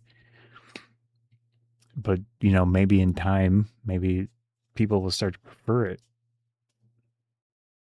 But then they don't want to risk because shareholder profits or some crap. Who knows? It's just irritating to me that that's how they go, but I should send them an email. Complain.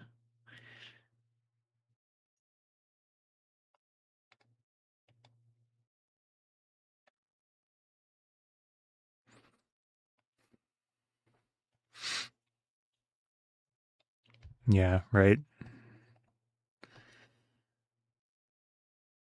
Commercial logic is straightforward. If consumers prefer version B, then they're going to make that. So it's a loop of people preferring this thing because they're used to it.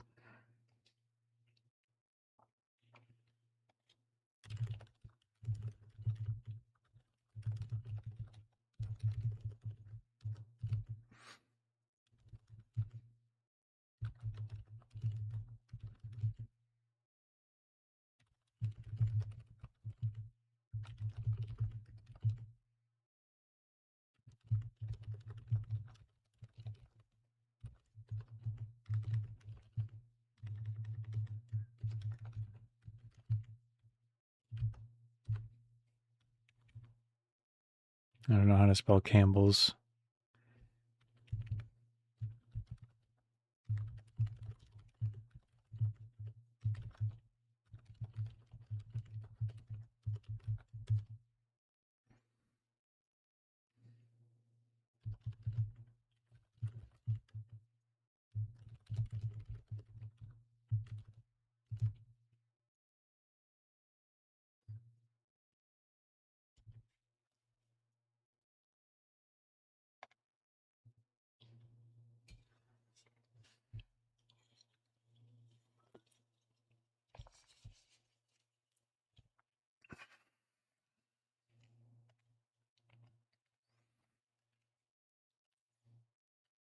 Yeah, they adapt to it.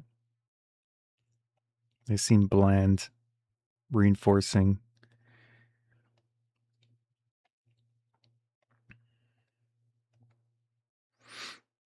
Yeah.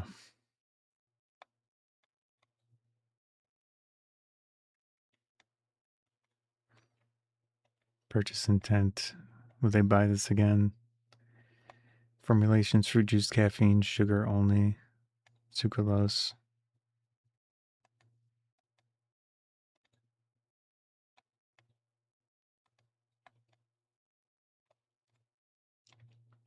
I highly doubt they consider that.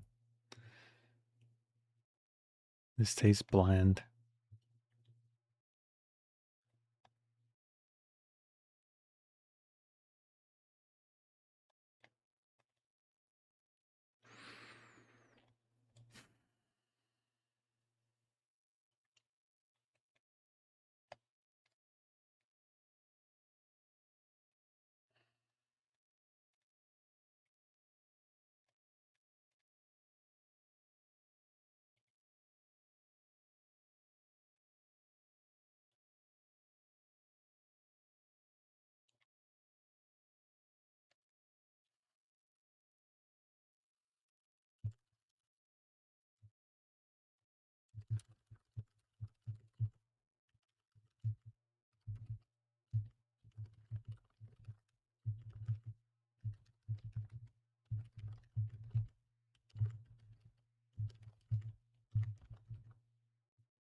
perpetuate.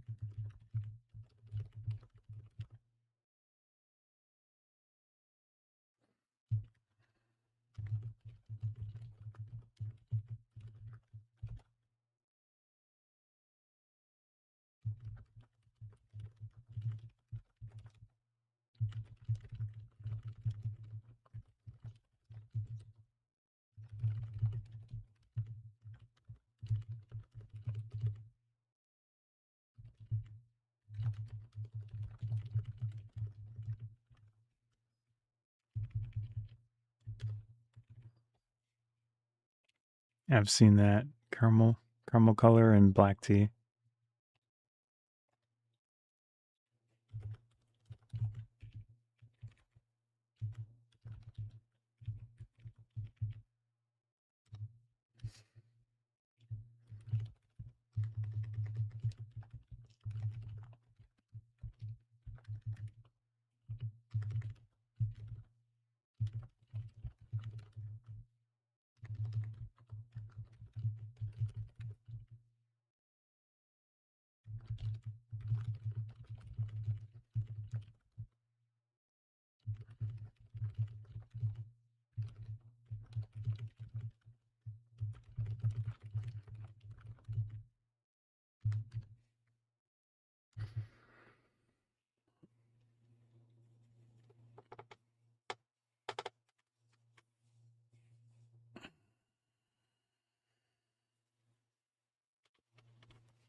Color, aroma, texture.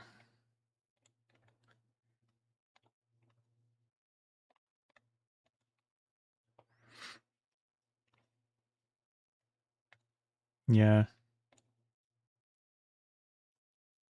Maybe I need to focus more on getting people to look at the ingredients. I do highlight in my videos.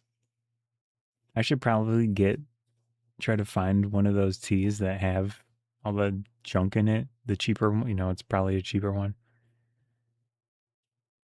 But usually they're sold in big jugs, not like a little one serving.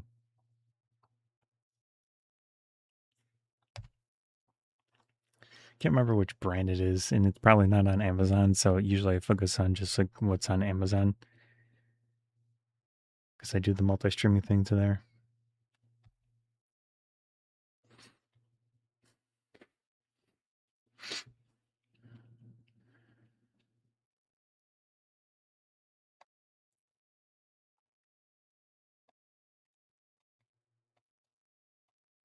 Yeah.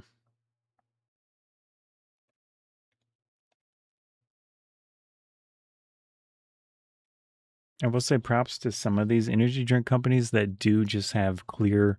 So this one, for example, is clear looking. There's no unnecessary coloring that they add to it, which it makes sense to me also from a perspective of manufacturing costs. Because why add a food coloring that you don't need and you're paying money, the expense of adding this coloring to the drink, which doesn't really benefit anyone. And sure, maybe you would sell a few more to some person that's into a specific color of a drink, but like how often is that? How much would it change?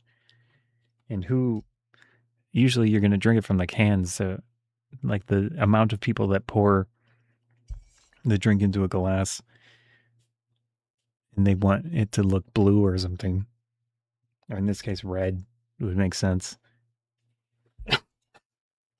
How many people is that? And does it sell the drink? I don't think so. So some do. I kind of doubt it.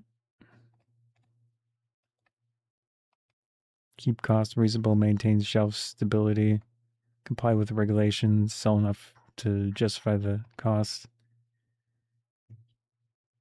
Reduce sugar, removing artificial colors. decreased protein fiber. Yeah. Health halo issue.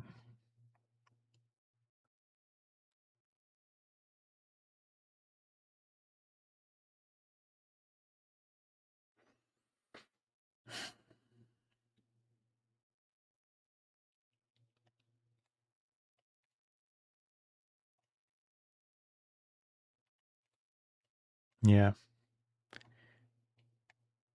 Aesthetic reasons. I saw that and it pissed me off when I saw that.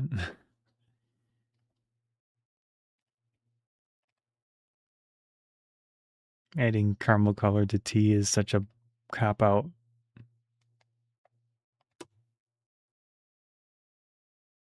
My screen just made a crack noise. Anyways.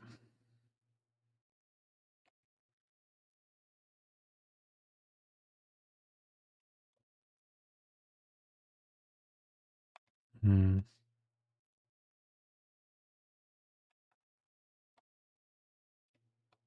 Oh, please.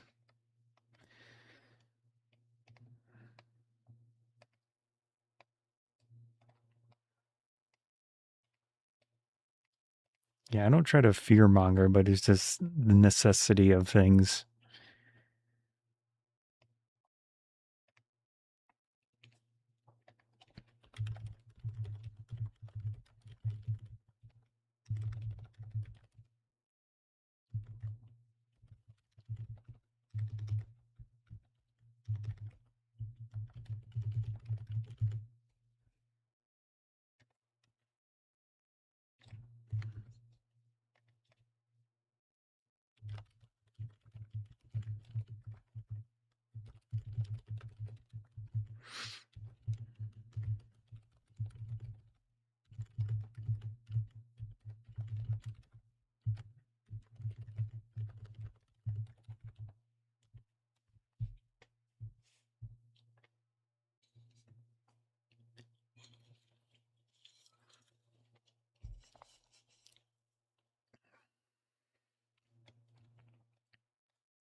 Yeah, it doesn't improve antioxidant content and hydrogen to nutritional value. It's color additive. Does not automatically make it harmful. Yeah, sure. It's just marketing, though. It's gross, right? Product quality question. Batch consistency. That's dumb. I'm sorry.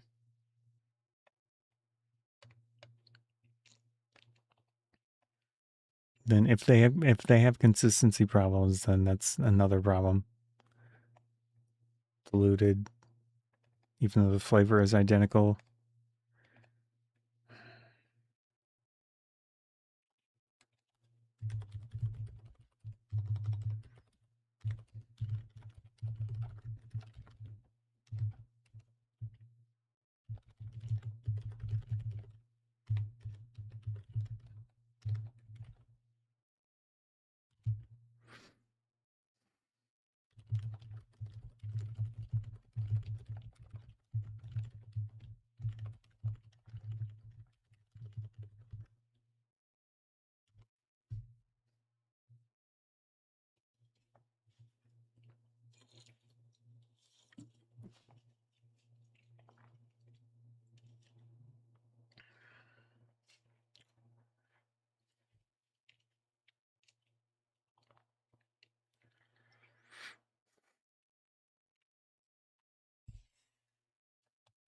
This is dumb.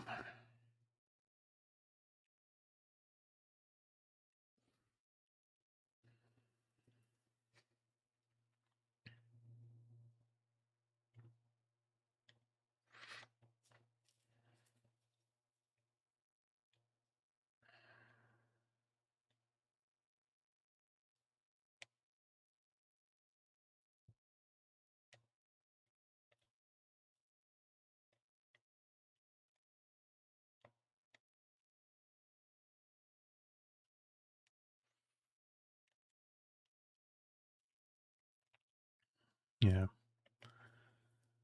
Asbestos. Let me do a search on this real quick. Whoops. Never mind. I'm going off too many tangents. I think I'm pretty much done here, but I didn't edit that video. I guess I could do that real quick. Anyways, so basically, research is still who knows what. And then something like this, which is potentially in sucralose, but as maybe small amounts of could damage your DNA. But it's a byproduct of the process of creating it, I guess. So, that's a thing. Anyways, there's just a lots of who knows what. It's interesting to look at. So, let me swap to. I'm gonna sign out of my food review YouTube. Well, I guess I could do an edit on there. I don't feel like changing it today. This will just be a long whatever stream on there.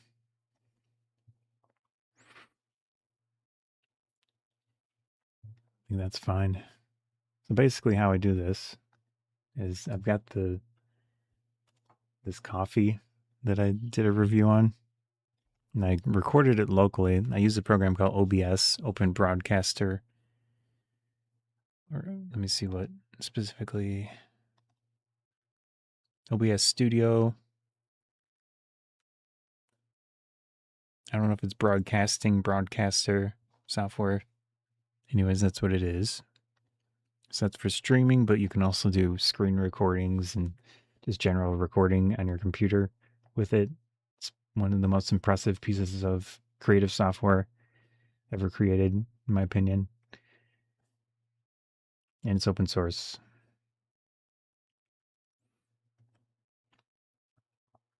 So let's go into here. This is where I've been putting my drink reviews, snack reviews. 2026, 7/20. There's that. And then go into here. Take this, put this in here. And then I have some computer programming stuff that I'm working on for my video work. That just basically makes the project consistent with all my other stuff. So I'm going to run this. And then we'll click this one and make the folder structure. So in here we can see the added 3 folders. Got a renders folder, thumbnails folder, and then this is like some configuration stuff I'm working on. Then we've got our video file. So I'm going to open up my video editing program. It's Boris FX Vegas Pro.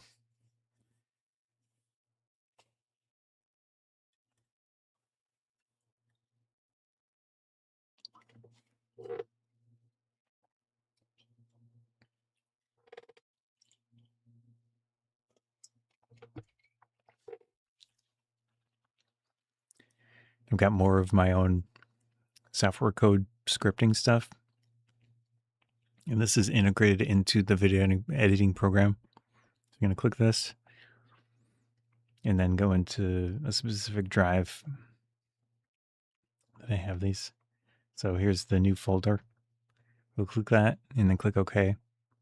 So what this does is it reads the folder and it looks for video files and photos and stuff. So whatever's in there that can be added to this project, it adds it and then it saves a project file with the date. So that's all good. Look in here and here's the video file. I'm just going to drag this into here. So I've only got one review today. I'm not going to bother clipping up the the Sonic one, because you can't even. I mean, I could, but I'm kind of late today at this point. But yeah, maybe I'll just leave it as this big live stream VOD. But yeah, I'll just do the one today. I'm going to normalize it. And then we can just look for the point where this part of the video ends. Some audio going.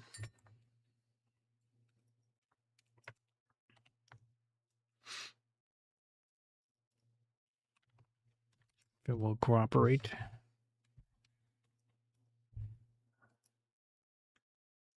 These in the right ear. Yeah, someone that doesn't drink coffee very often, I think it's very pleasant. I'm gonna add some background music that we can listen to while we're doing it. So there's that. Normally I stream these edits and stuff on a different YouTube channel, but I'm not going to bother swapping it today. So that's good. I can just save this as Mr. Brown Cappuccino. That should be good. So click save. And I look for the start point. Taking a look at this. That one's good. And I'm going to get rid of that. What I usually do with these VOD versions of it, now I take out this first part because it's just me looking at the thing, which isn't very visually interesting. So that's why I've been duplicating what I say for the first part and the second part where I'm holding up to the camera. The problem is when I hold it up to the camera, it's hard for me to read it again sometimes, especially if a can has very difficult to read text on it. But I try to duplicate now. So we go in here. Cappuccino, iced coffee, 8.12 fluid ounce, 240 milliliters. So there it is, Mr. Brown. Let's go here. Let's see what I said in the beginning. Let's clip this a little bit more. Taking a look at this, Mr. Brown's Cappuccino iced coffee. So clip that out. Get rid of this. Coffee, cappuccino, iced coffee, 8.12. So I can take this out. Coffee, 8.12 fluid ounce. I think that's smooth. That works. Milliliters. And for our nutrition facts.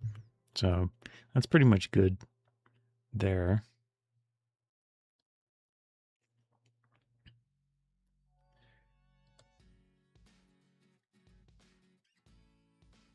So usually I also clip this up and try it out. Allergic or intolerant. Those.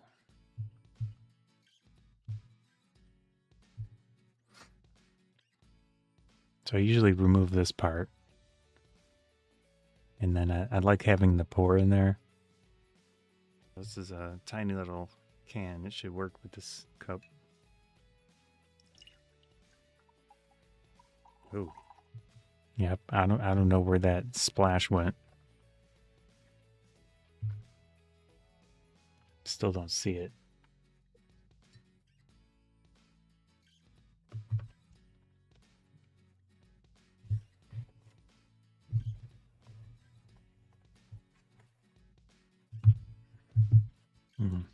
Probably splashed on the mouse pad. And that kind of absorbs things, so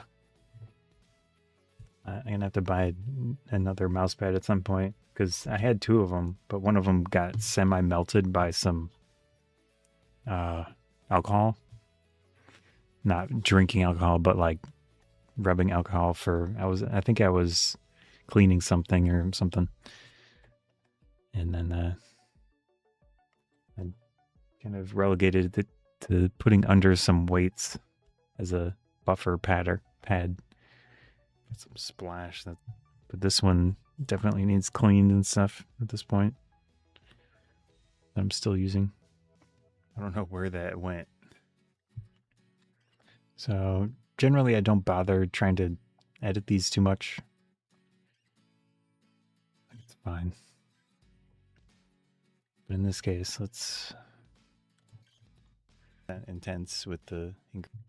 Anyways, again, that was the Mr. Brown Cappuccino iced coffee. So that's good. Save this, and then also I tend to add some audio, like generic audio adjustments that I've tried to use and stay consistent with. Oh, I did change it slightly recently. So I changed the high pass amount. Cocoa mass, sugar, cocoa butter, soy. Yeah, anyways, that's probably good. And then what I do is render this out. I'm going to use the CPU encoder. You can also render with the graphics card. But I'm streaming, so the graphics card is being used. The graphics cards usually have multiple streams of video that it can render through its hardware abilities. So I could use the NVIDIA one if I want, but it seems to go slower when I'm streaming. So I'm just going to use the CPU one. And that looks good. Let's click render. And you can see it's going to go over close to 200 frames per second, or over 200.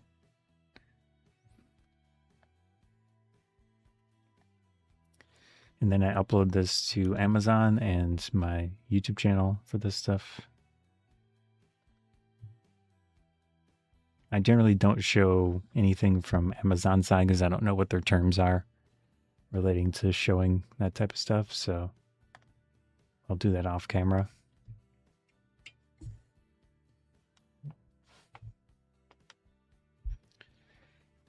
So I don't have any water. I forgot to get any water, so I've got this carbonated strawberry. I already reviewed this. It's on the channel. It's Polar Strawberry Cream.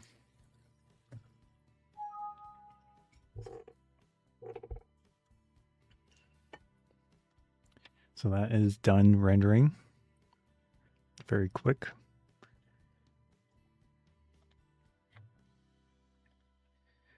Go in here and just make sure that it looks okay.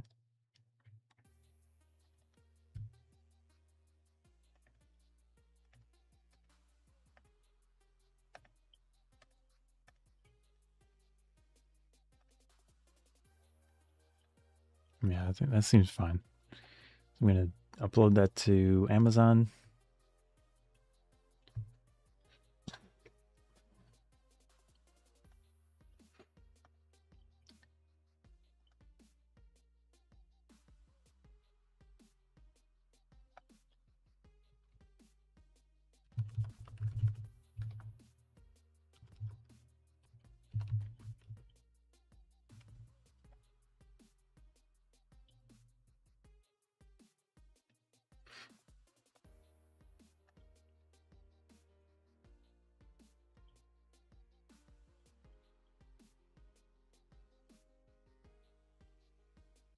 All right. Need a title.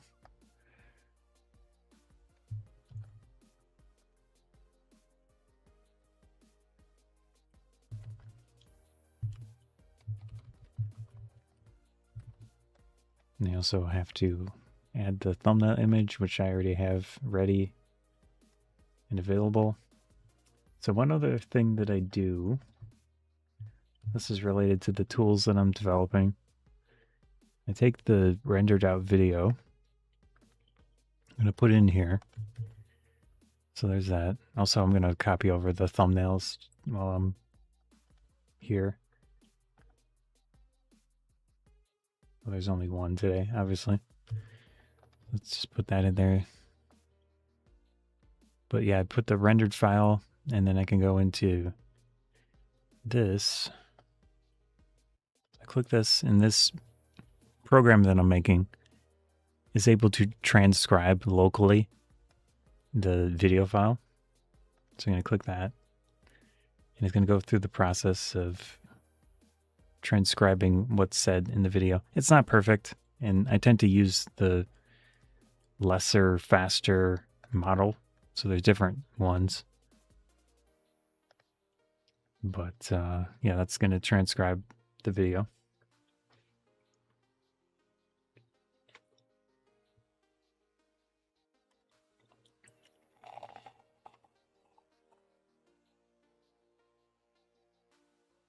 Get rid of some of this carbonation. Oh man, it's blasting.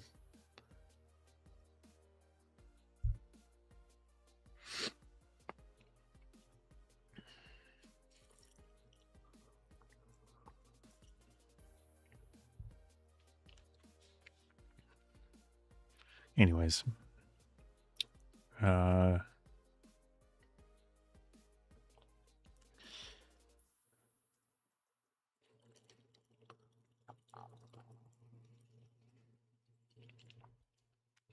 so that's done.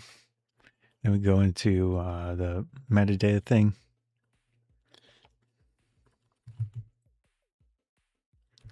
YouTube tags. So this also runs a local AI thing. So the first one, the transcription, is OpenAI's Whisper thing that is able to transcribe vocal audio, into text. And then this thing, which I swapped, so it turned it off, but let's try that again. So this is going to do something called Gemma 4, which is by Google, and it's a large language model.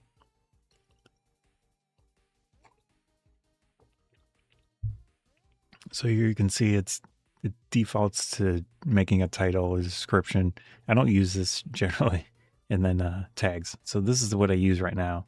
These tags tend to be pretty decent. I just copy those. And the Amazon one is done. So we can submit that. But also, you go into YouTube. You can see the back end of this process.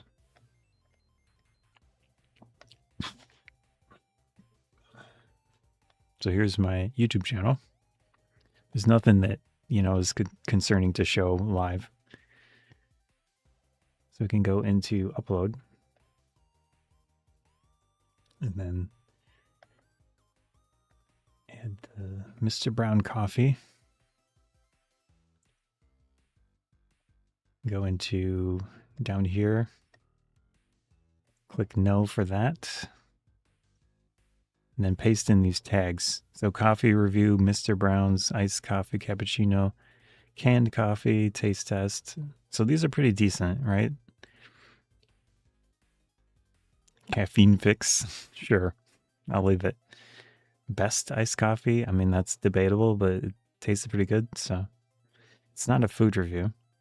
It's not a snack review. So those seem fine. So that saves me a few seconds. And then we can add the title.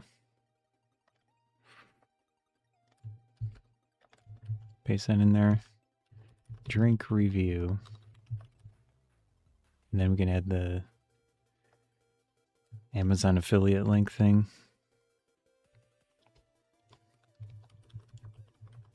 Whoops. Mr. Brown coffee.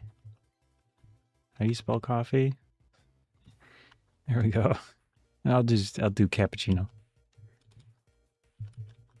instead. There we go. So with YouTube, generally 3 hashtags or what you should limit yourself to using, because it doesn't really use more than 3 with how their system works. And then I can add thumbnail, which I'm going to do off camera. I mean, I'm not going to show it. There's that. So we've got our thumbnail image. I took a screen cap from OBS before I started. I don't know if I have a coffee. Oh, I do. I have a coffee playlist. Nice. I don't do too many coffee reviews because it's pretty expensive to buy coffee canned.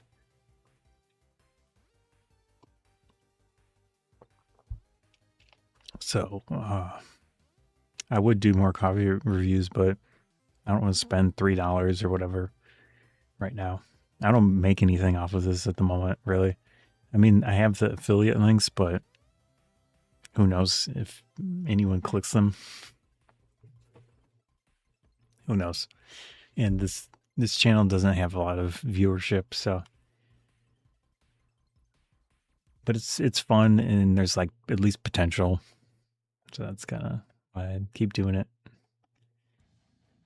Just get rid of this one, and we can add the coffee playlist. There we go. So that's good. And then we can add the live stream. I don't think this is going to work.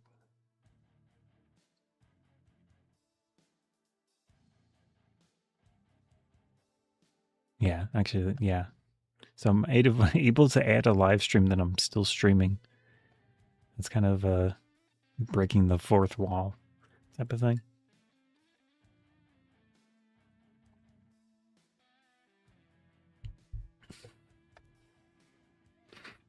So that's good. And then YouTube does a bunch of checks on videos that you upload. So that's pretty much good to go once it's done. And that is basically it. So every day that I do one of these streams with a drink review, snack review, I do that. I stream to YouTube, Twitch, and Amazon.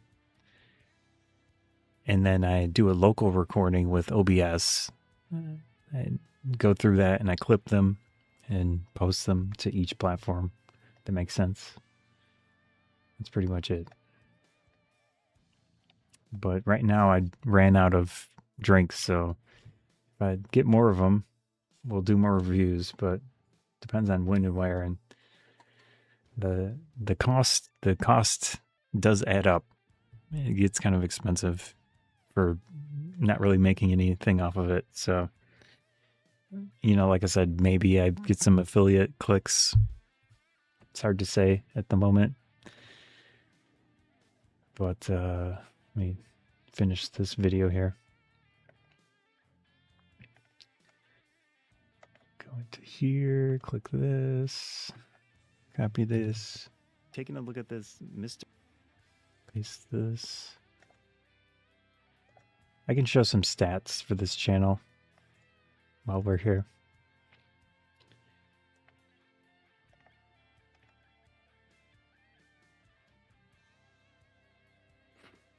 So this is what, assuming anyone is here on the food channel, this is the statistics right now. So for the last 28 days, we've got 3,500 views over the last 28 days. And this is a mix of live stream VOD views, live views, views from existing videos.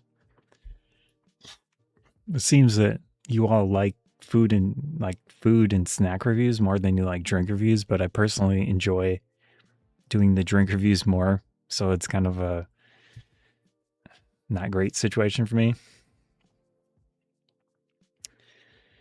Because, I mean, you know, it would be good to do reviews of what people prefer to watch, but I occasionally do snack reviews and stuff.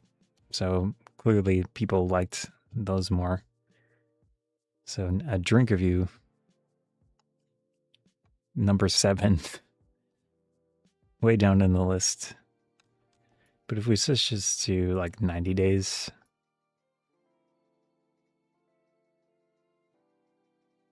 so there's a Pepsi one. It's a little better. And also the vertical videos are not super valuable to me as a thing because the vertical views are just not as good for anything on the channel.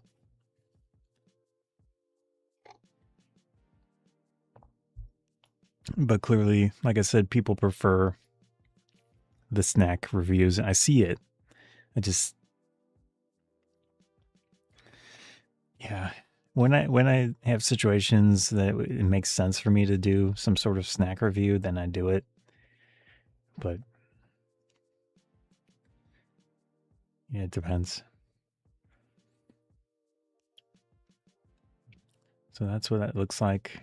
And I can see the audience information. So this is over the last 90 days. Around 2,000 people, give or take. Oops, there's pop-ups. And then we can see what people prefer to watch. And you can see that so many people that come here don't subscribe to the channel. 92.8% new viewers. There should be a subscription thing here. Yeah, right here. 98.4% not subscribed to the channel. So even if 1,000 of you were to subscribe to the channel, that would make this more viable because you need 1,000 people for the YouTube Partner Program. But there's another stat that needs to be achieved, which is 4,000 watch hours within a year. And it's not close. So even if I had 1,000 people that do watch, subscribe, and it's free, it's free. So that would be helpful. Doesn't do much to you besides probably show you more recommendations of my channel to you. So that's up to you if you want to subscribe. But we go to 365 days. You can look at the stat. So it didn't change much. 97.6% not subscribed. Yeah. And then you can see the breakdowns of different information of like kind of what people watch, age ranges, no subtitles or subtitles.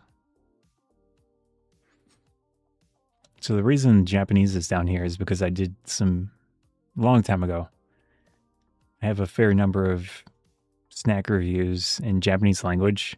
I tried to speak Japanese language, so that's why that's there.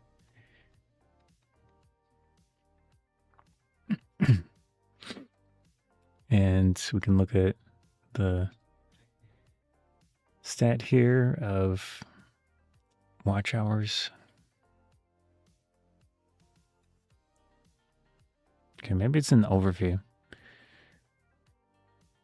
So there's that.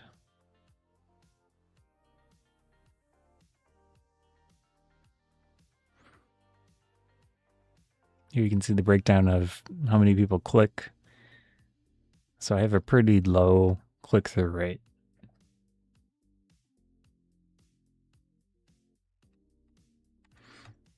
And go here.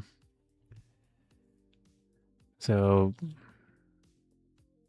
even if I had the 1,000 subscribers, you can see I'm not even remotely close to what I would need to get this channel into the partner program, level 2. There's 2 different levels. Level 1's not super useful, but level 2 is useful to me because then I'd make a little bit of money on ads. In YouTube, I would assume YouTube already places ads on my videos anyways, so I'm just missing out on even, a little bit. But you can see here, 227 would need 4,000. So that's a big jump, right? But it is what it is. So that's the stats of the channel right now. 21,000 views for the last year, which is not much. So multiply that by however much I would need to achieve the larger watch time. Again, like I said, 4,000 versus 227 is what it would need to be at. In addition to the 1,000 subscribers, which is at 200 subscribers. So, yeah. Anyways, I think I'm good on that.